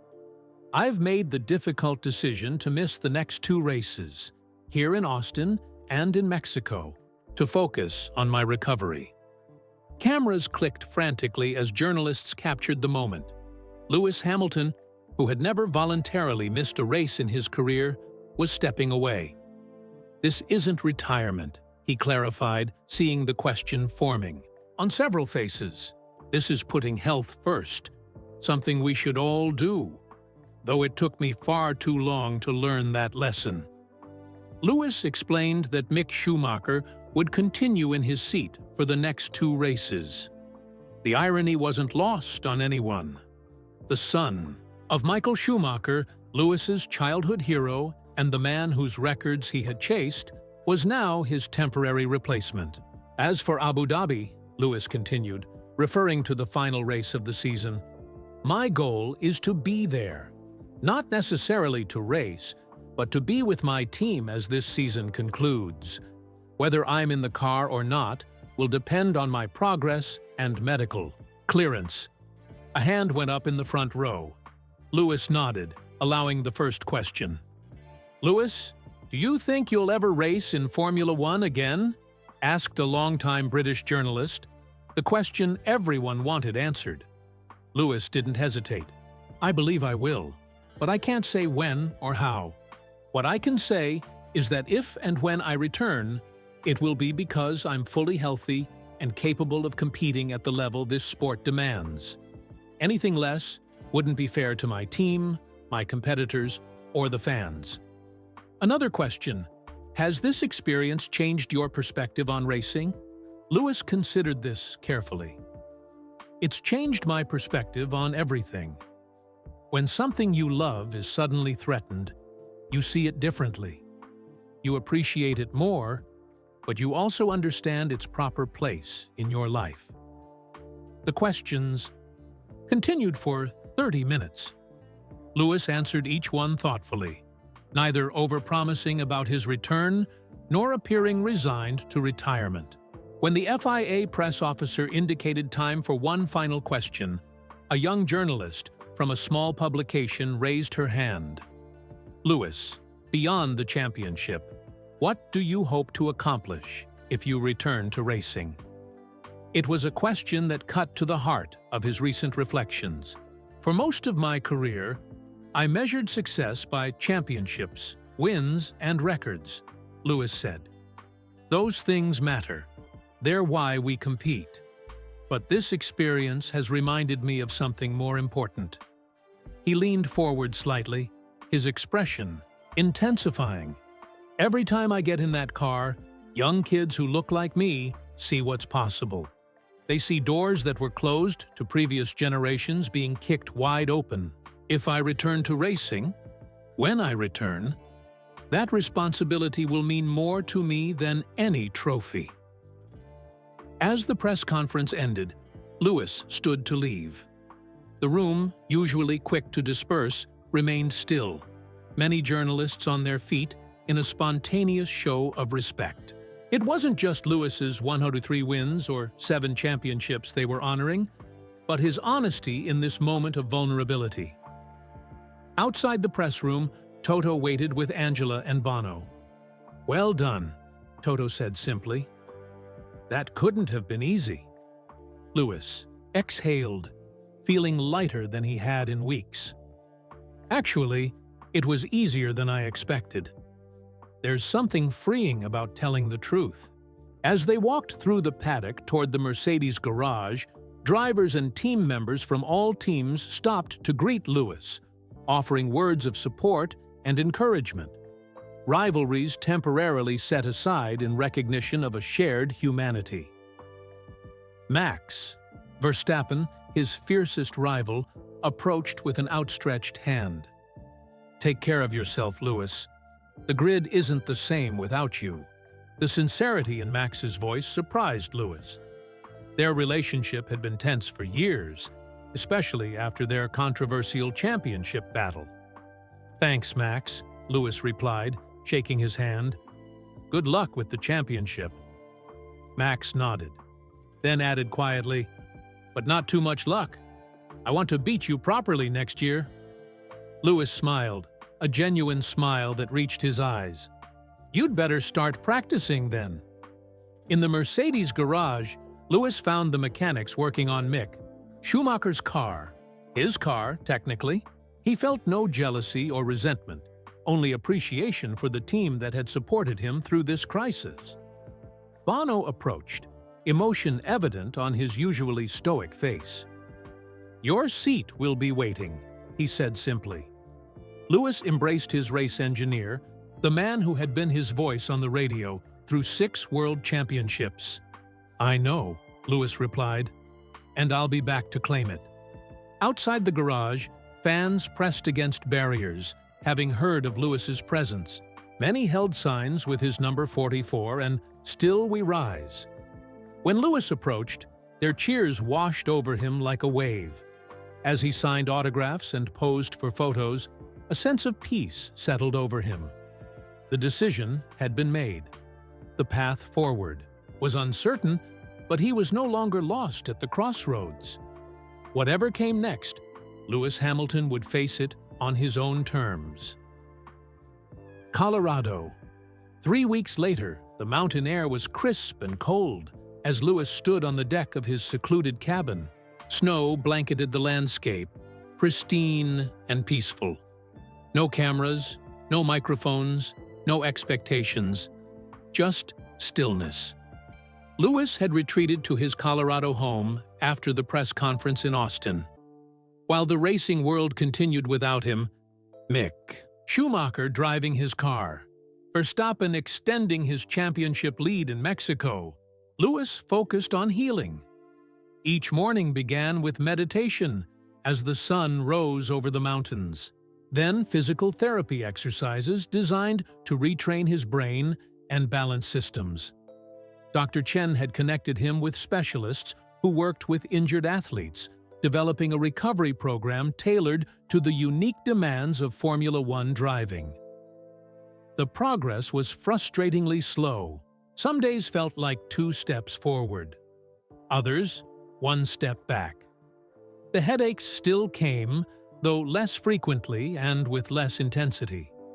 The dizziness had improved significantly.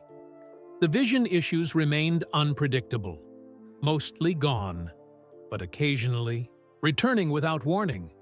Inside the cabin, Lewis's laptop chimed with an incoming video call. Bono's face appeared on screen, the Mercedes garage visible in the background. "How's the mountain man?" Bono asked with a smile. "Beard's coming in nicely," Lewis replied, rubbing his growing facial hair. He had stopped shaving weeks ago, embracing the mountain lifestyle. "You look different," Bono observed. "Good different, I think." Lewis did look different, calmer. The constant intensity that had defined him for years had softened somewhat. The break from racing had forced a slower pace of life that surprisingly suited him. "How's Abu Dhabi prep going?" Lewis asked, changing the subject. Bono's expression shifted slightly. "It's going. Mick's doing a solid job, but he's not you." The final race of the season was a week away. Lewis had been following the championship from afar. Verstappen had already secured the title mathematically in Mexico. The pressure to return was off, but the question still loomed. Would Lewis be in Abu Dhabi, as he'd suggested, and in what capacity? "I've been thinking about it," Lewis said carefully, "about coming for the finale." And Bono's interest was clear. "I'm not ready to race," Lewis admitted. "The doctors are pleased with my progress, but they're clear that I'm not ready for the physical demands of a Grand Prix." Bono nodded, disappointment and understanding mixing in his expression. "No one expects you to rush back, Lewis. Your health comes first." "I know, but I want to be there, to be with the team, to close out the season properly." "We'd love to have you there," Bono said simply. After the call ended, Lewis returned to the deck. The decision felt right. He wasn't ready to race, but he needed closure on this difficult season.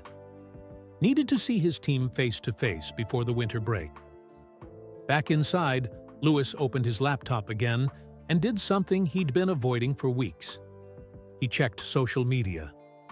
The response to his press conference had been overwhelming.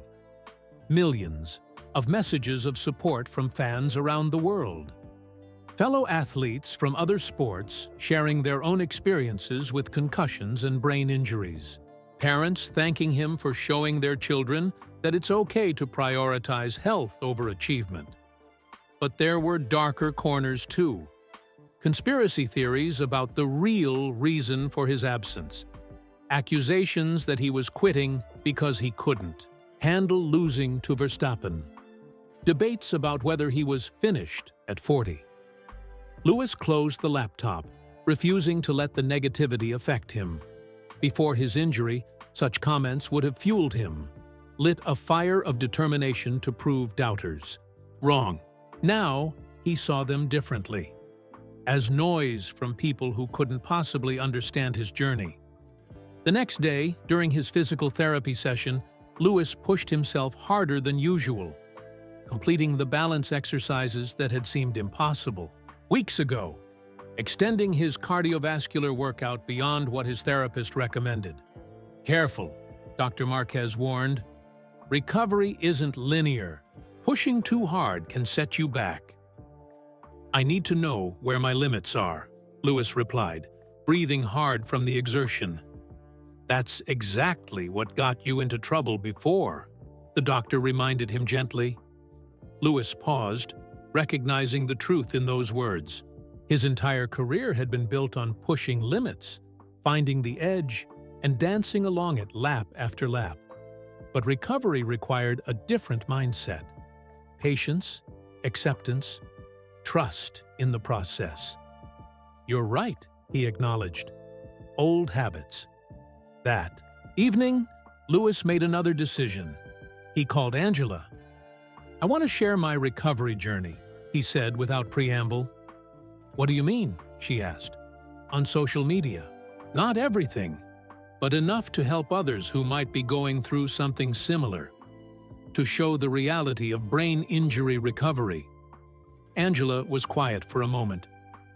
"Are you sure? You've always been private about personal struggles." "Maybe that was part of the problem," Lewis reflected. "Always showing strength, never vulnerability. It's not honest, and it's not helpful to others." The next morning, Lewis posted for the first time since Baku, a simple photo of him on his deck, mountains in the background, with a thoughtful caption about his recovery journey. No filters, no carefully curated image, just honesty. The response was immediate and powerful. Messages flooded in from people dealing with concussions, post-concussion syndrome, and other invisible injuries. Lewis spent hours reading their stories, responding to some directly.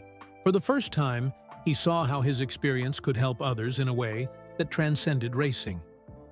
In the following days, Lewis shared more glimpses of his recovery.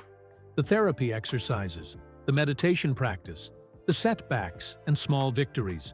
Not seeking sympathy, but creating connection. Building a community around an issue many suffered with in silence. As the date for Abu Dhabi approached, Lewis packed his bags. He wasn't returning as the 7-time world champion fighting for another title. He was coming back as something different. Still Lewis Hamilton, but a version shaped by struggle and growth. The darkness of his lowest moments hadn't disappeared completely. The questions about his future remained unanswered. The uncertainty of his recovery still loomed. But alongside that darkness, something new had emerged. A light, a purpose beyond podiums and trophies, a different kind of legacy. Lewis Hamilton was finding his way back, not just to racing, but to himself. Abu Dhabi greeted Lewis with familiar desert heat. As his car drove through the gates of Yas Marina Circuit, memories flooded back, both triumphant and painful. This track held the full spectrum of his career, from championship glory to heartbreaking defeat. The last time he'd been here, Lewis had been fighting for his 8th world title. The controversial ending of that race had haunted him for months. Now he returned under completely different circumstances with completely different goals. News of his arrival spread quickly. Cameras tracked his progress through the paddock as he walked toward the Mercedes garage. Lewis wore team gear but no racing suit, a visual reminder that he was here as a visitor, not a competitor. The garage fell silent as he entered, then erupted in applause. Mechanics, engineers, strategists, many with tears in their eyes, welcomed him home. Lewis moved through the space, embracing each team member individually. These weren't just colleagues.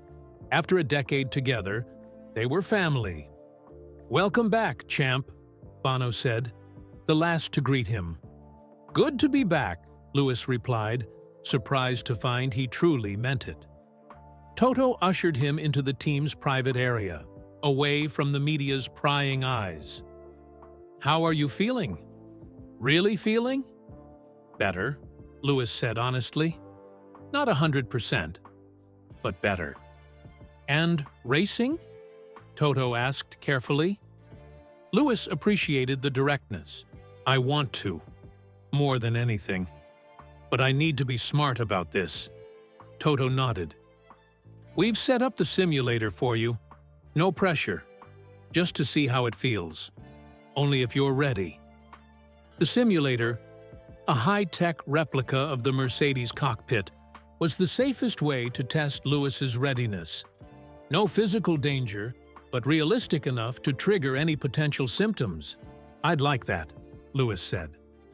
The team's simulator room was quieter than the garage, dimly lit and focused.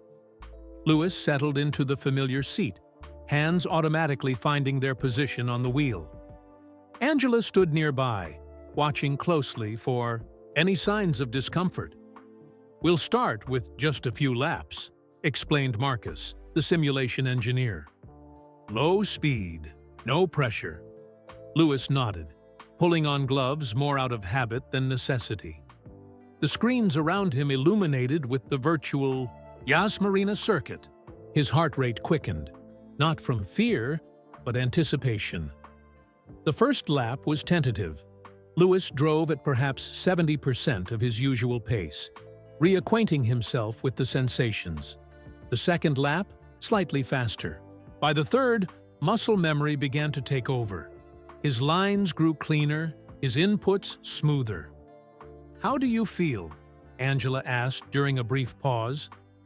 "Good," Lewis replied, almost surprised. "Really good. No headaches, no dizziness, no vision problems." The symptoms that had plagued him remained dormant.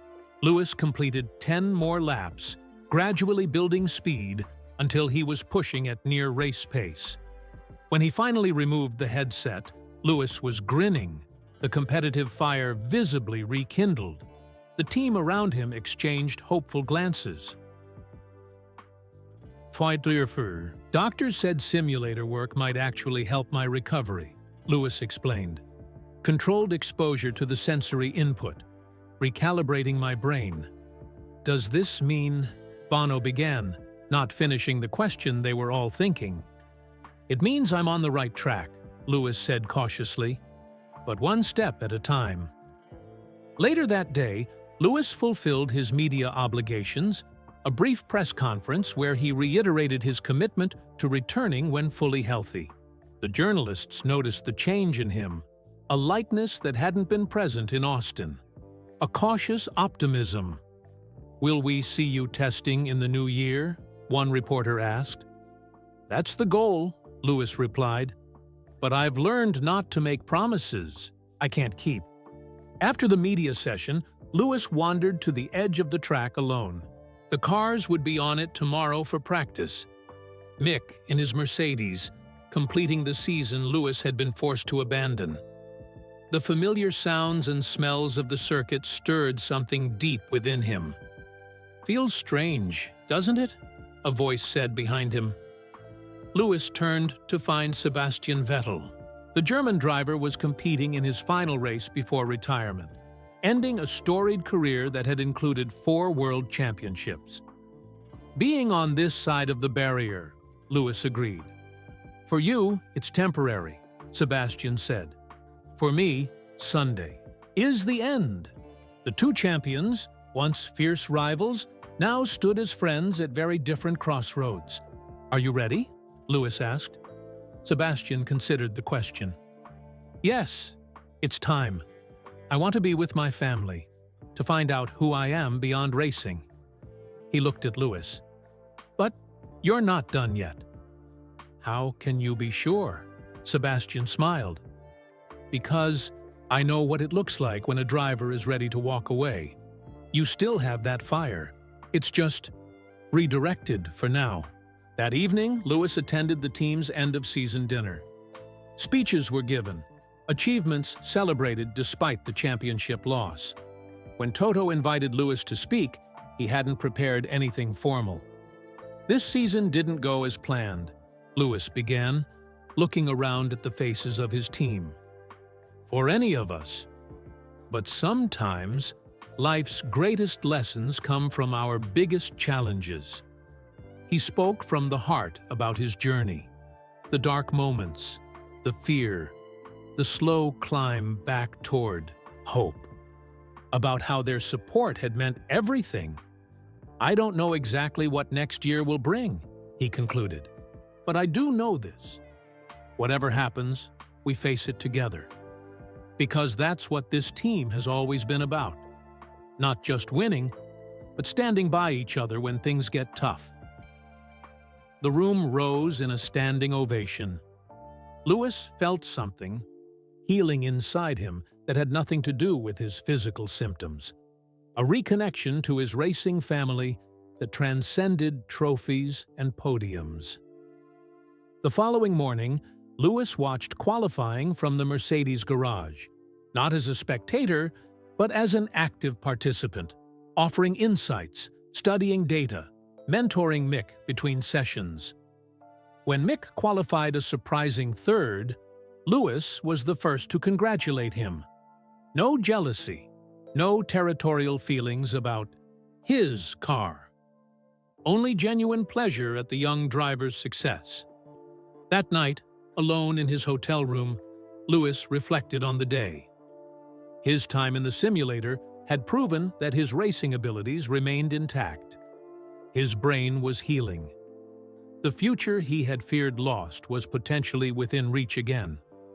But something else had become clear too. He had changed. The Lewis Hamilton, who would eventually return to the cockpit, would not be the same man who had walked away in Baku. He would be stronger, wiser, more complete. The journey wasn't over. In many ways, it was just beginning. Race day in Abu Dhabi dawned clear and perfect. Lewis woke early, watching the sunrise paint the desert sky in shades of orange and gold. For the first time in years, he would experience a Grand Prix Sunday without the familiar pre-race routine, without the mounting pressure and focused preparation. He arrived at the track earlier than necessary, drawn by a need to soak in the atmosphere. The paddock hummed with the special energy of a season finale. Team members packed equipment that would soon be shipped back to factories. Drivers gathered for the traditional end-of-season photo. Lewis joined them, standing somewhat awkwardly. At the edge, not quite a driver today, but not merely a spectator either. "You should be in the middle with us champions," Max Verstappen said, making room beside him. The gesture surprised Lewis. Their rivalry had often been bitter, especially during their intense championship battle. "Today, I'm just a supporter," Lewis replied with a small smile, but he appreciated the recognition. In the Mercedes garage, Lewis found a role that felt natural: part coach, part cheerleader, part technical advisor. He walked Mick Schumacher through the nuances of tire management at Yas Marina, drawing from years of experience at this circuit. "The left front takes a beating in Sector 3, he explained. "Save it early in the stint if you can." Mick nodded eagerly, absorbing every word. The son of Michael Schumacher, Lewis's childhood hero, and the man whose records he had equaled, was now benefiting from his guidance. The symmetry wasn't lost on Lewis. As the start approached, Angela appeared with an envelope. "This came for you at the hotel," she said, handing it to Lewis. Inside was a letter, handwritten on lined paper with uneven lettering, clearly from a child. Lewis began to read. "Dear Lewis, my name is Alex. I'm 12 years old. I had a concussion when I crashed my bicycle 3 months ago. I was afraid to ride again. Then I saw you talking about your injury. My dad showed me your videos about recovery. I started doing some of the same exercises you did. Last week, I got back on my bike for the first time. I was scared, but I remembered what you said about being brave enough to take care of yourself. Thank you for showing me it's okay to be careful, but not give up. I hope you race again soon. But it's okay if you need more time. Your fan, Alexa photo was enclosed, a smiling boy on a bicycle giving a thumbs up to the camera." Lewis read the letter twice, emotion tightening his throat. In all his years of receiving fan mail, nothing had affected him quite like this. The thought that his struggle had helped this child face his own fear was powerful, beyond words. "Lewis?" Angela's voice broke through his thoughts. "You okay?" He nodded, carefully folding the letter and placing it in his pocket. "Better than okay." The race began with the familiar screaming of engines and the colorful chaos of 20 cars fighting for position into the first corner. Lewis watched from the garage, a strange mix of detachment and intense involvement washing over him. Part of him ached to be out there. Another part appreciated the new perspective this forced absence had given him. By mid-race, a classic battle was developing at the front. Max Verstappen led, but Mick Schumacher, in Lewis's Mercedes, was closing the gap, showing unexpected pace. The team's strategy was working perfectly. "He could win this," Bono said, excitement creeping into his usually calm voice. Lewis watched intently as Mick caught Verstappen with 15 laps remaining. The young German driver, in just his third race for Mercedes, was challenging the newly crowned world champion. The garage held its collective breath. The battle that unfolded was racing at its finest. Two drivers pushing to the limit, showing respect but giving no quarter. With 5 laps to go, Mick made his move, briefly taking the lead before Verstappen countered. In these crucial moments, Lewis found himself completely absorbed not as a jealous onlooker, but as a pure fan of the sport he had loved since childhood. The competition, the skill, the drama. He felt the joy of it washing over him without the weight of personal stakes. On the final lap, Verstappen held off Mick's challenge by less than a second. The Mercedes team applauded the effort, proud of their stand-in driver's performance. When Mick returned to the garage, Lewis was the first to congratulate him. "You drove like a champion today," Lewis told him sincerely. As the podium ceremony played out, with Verstappen celebrating his win and championship, a journalist approached Lewis. "Many people are asking if this race marks the beginning of Lewis Hamilton's comeback or the dignified end of his career," she said, microphone extended. "Can you give us any insight?" Lewis could feel the weight of expectation behind the question. Millions of fans around the world were waiting for an answer. His team, his sponsors, the entire Formula One community. For a moment, he thought of giving the safe response, something non-committal about continuing his recovery and making decisions later. But the letter in his pocket reminded him of the power of honesty.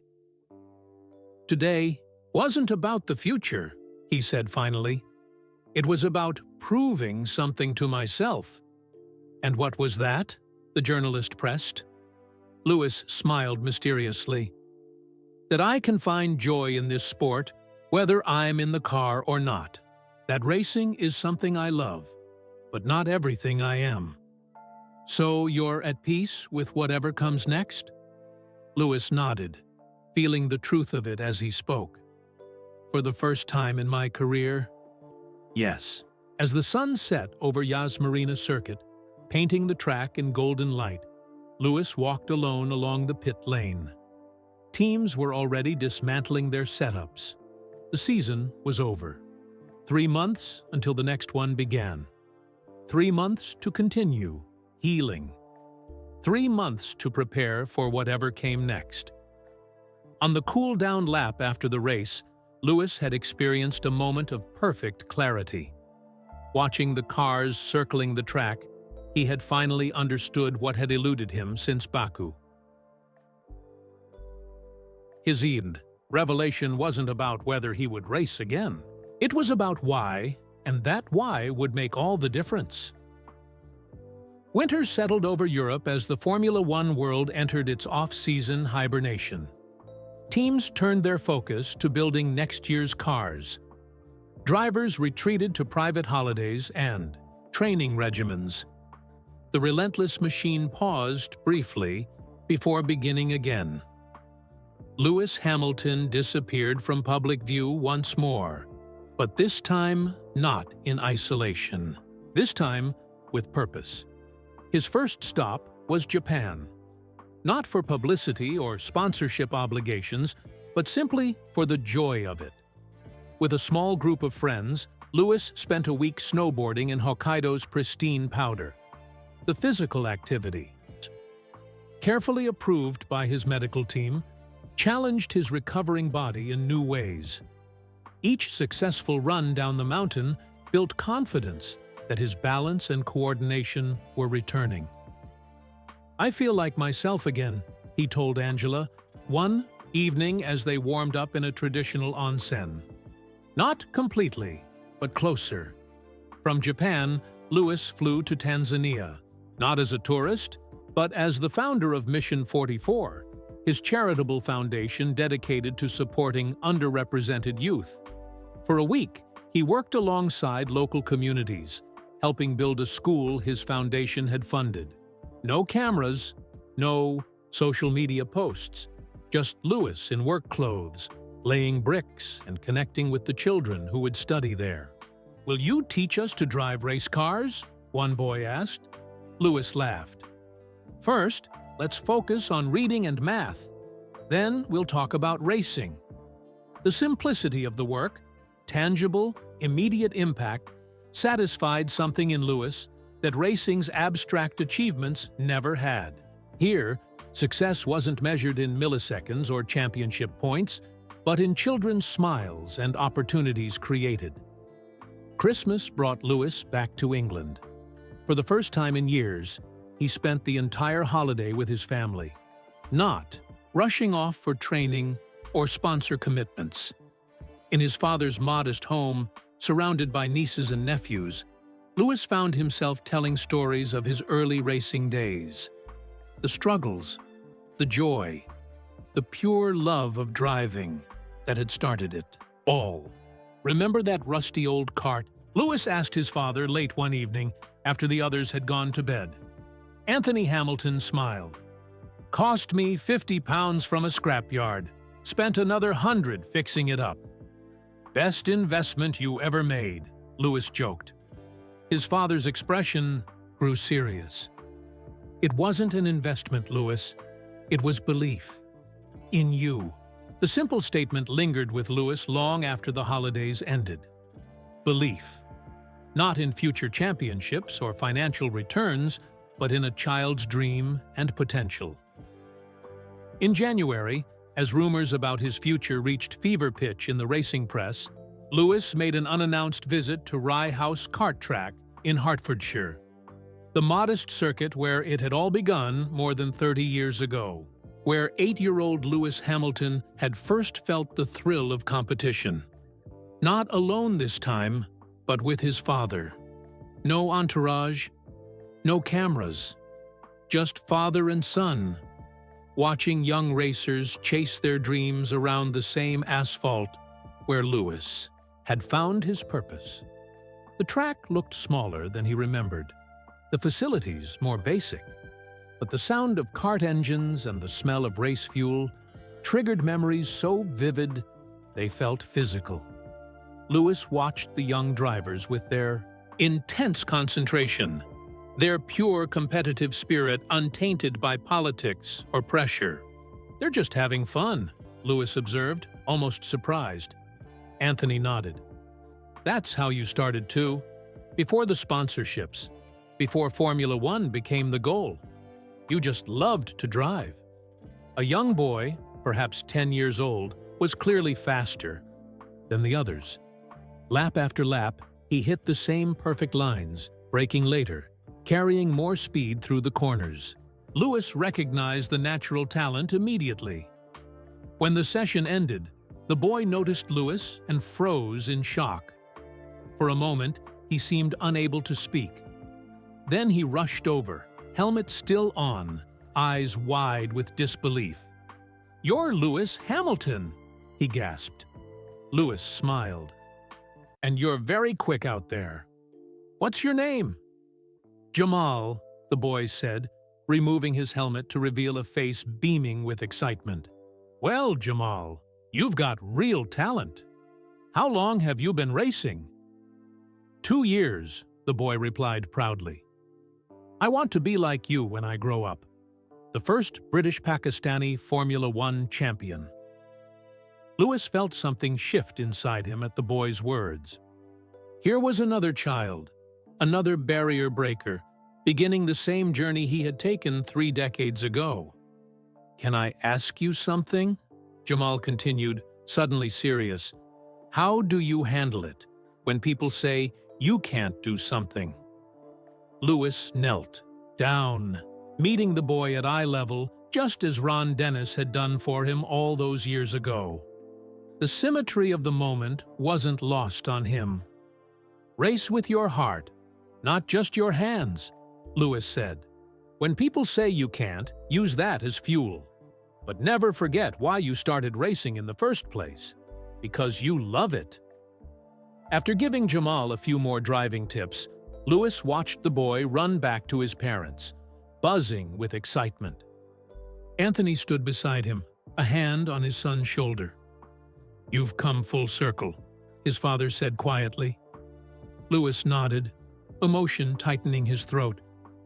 "I needed to remember why I started racing in the first place." They stayed until the track closed, Lewis sharing stories with the young karters, signing autographs, offering advice. Not as the 7-time world champion, but as someone who had once stood exactly where they stood. A kid with a dream that seemed impossible. As they drove away from Rye House, Lewis felt a clarity that had eluded him for months. The headaches had largely subsided. The dizziness was gone. Physically, he was healing. But something more important had healed as well. His connection to the pure joy of racing. The Mercedes team was waiting for his decision. The world was waiting. Lewis had promised Toto an answer before February's pre-season testing began. Now, finally, he knew what that answer would be. February, Barcelona, Spain. Pre-season testing had arrived. After months of development, the teams unveiled their new machines. Sleek, sophisticated Formula One cars representing countless hours of engineering brilliance. The paddock buzzed with fresh energy. New liveries, new driver lineups, new hopes for the season ahead. At the Mercedes garage, a crowd of journalists had gathered, larger than for any other team. Their focus wasn't on the car, impressive as it was in its silver and black paint scheme. Their focus was on the absence that had dominated Formula One discussion all winter. Would Lewis Hamilton return? The team had remained tight-lipped. No announcements, no leaks, just a promise that all would be revealed at the Barcelona test. Toto Wolff emerged from the garage, facing the wall of cameras and microphones. The journalists fell silent, pens poised, recording devices extended. "Thank you all for coming," Toto began, his Austrian accent more pronounced under pressure. "As you know, we've kept our second seat open, pending Lewis Hamilton's decision about his racing future." The crowd leaned forward collectively. "Lewis has made his decision," Toto continued. "He'll tell you himself." Murmurs rippled through the assembled media. Moments later, Lewis appeared beside Toto. He wore Mercedes team gear, looking fit and rested. His expression gave nothing away. The crowd fell completely silent. After months of speculation, the moment of truth had arrived. Would one of the greatest careers in sports history continue? Or was this the end of an era?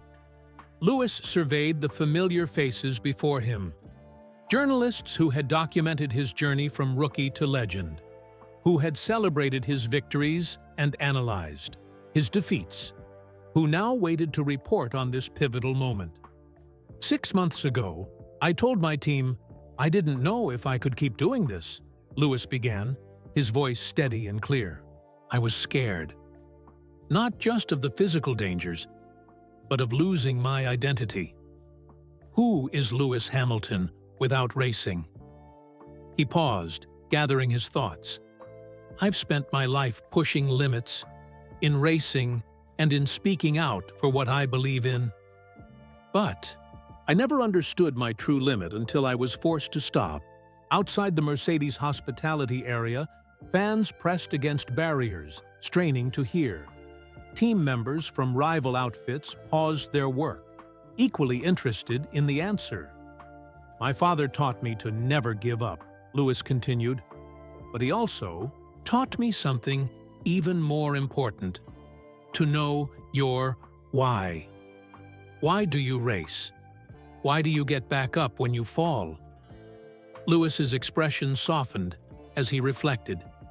My why has changed over the years, from wanting to make my dad proud, to proving doubters wrong, to breaking records. His voice grew stronger, more confident. Today, my why is simple. I race because I love it. And when you love something, you protect it, including from yourself sometimes. Lewis looked directly into the central camera, knowing millions were watching the live stream around the world. As for whether I can keep doing this, he paused, the dramatic tension palpable. The world held its breath, waiting for his answer. That question was never really about racing. It was about purpose, about legacy, about what I want the name Lewis Hamilton to mean after I take my last checkered flag. Lewis stepped back from the microphone. Toto placed a supportive hand on his shoulder.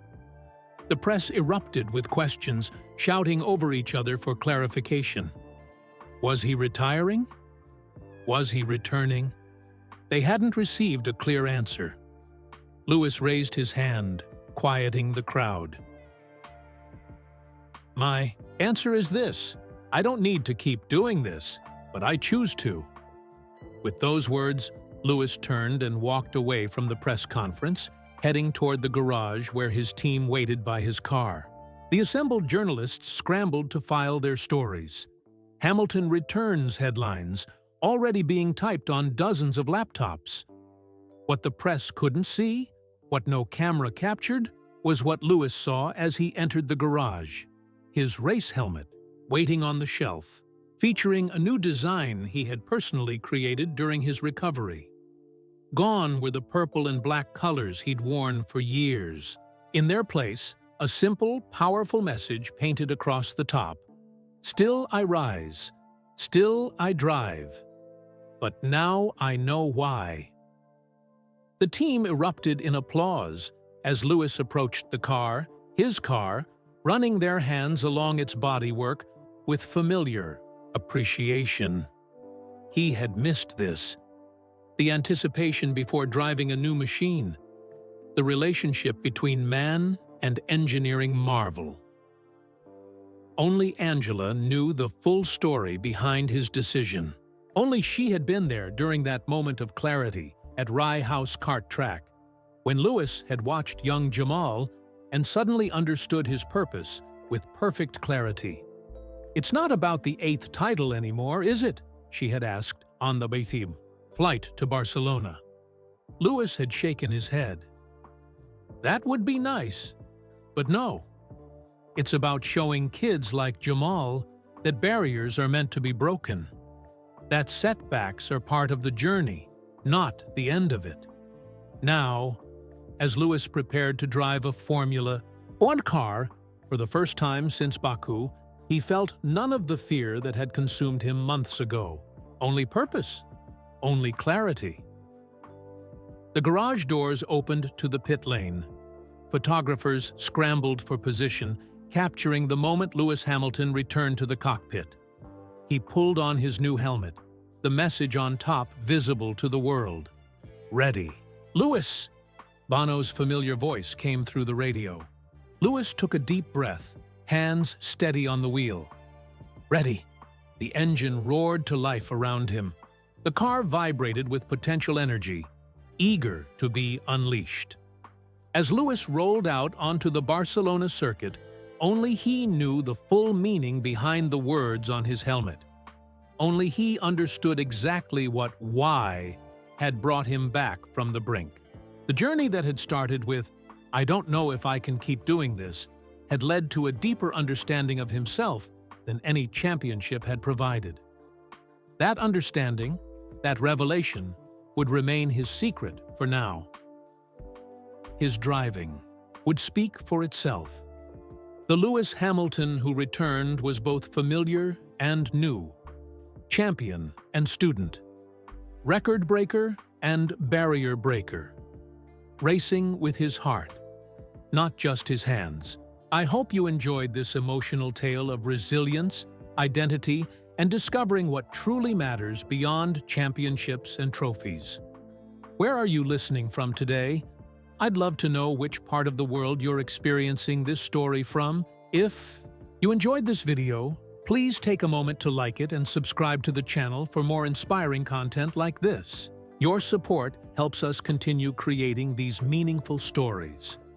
Don't forget to share this video with friends and family who might find encouragement in Lewis's journey. By sharing, you're helping spread kindness and awareness about important issues like mental health in sports, overcoming invisible injuries, and finding purpose beyond achievement. Thank you for listening, and I'll be back soon with another story. Until next time.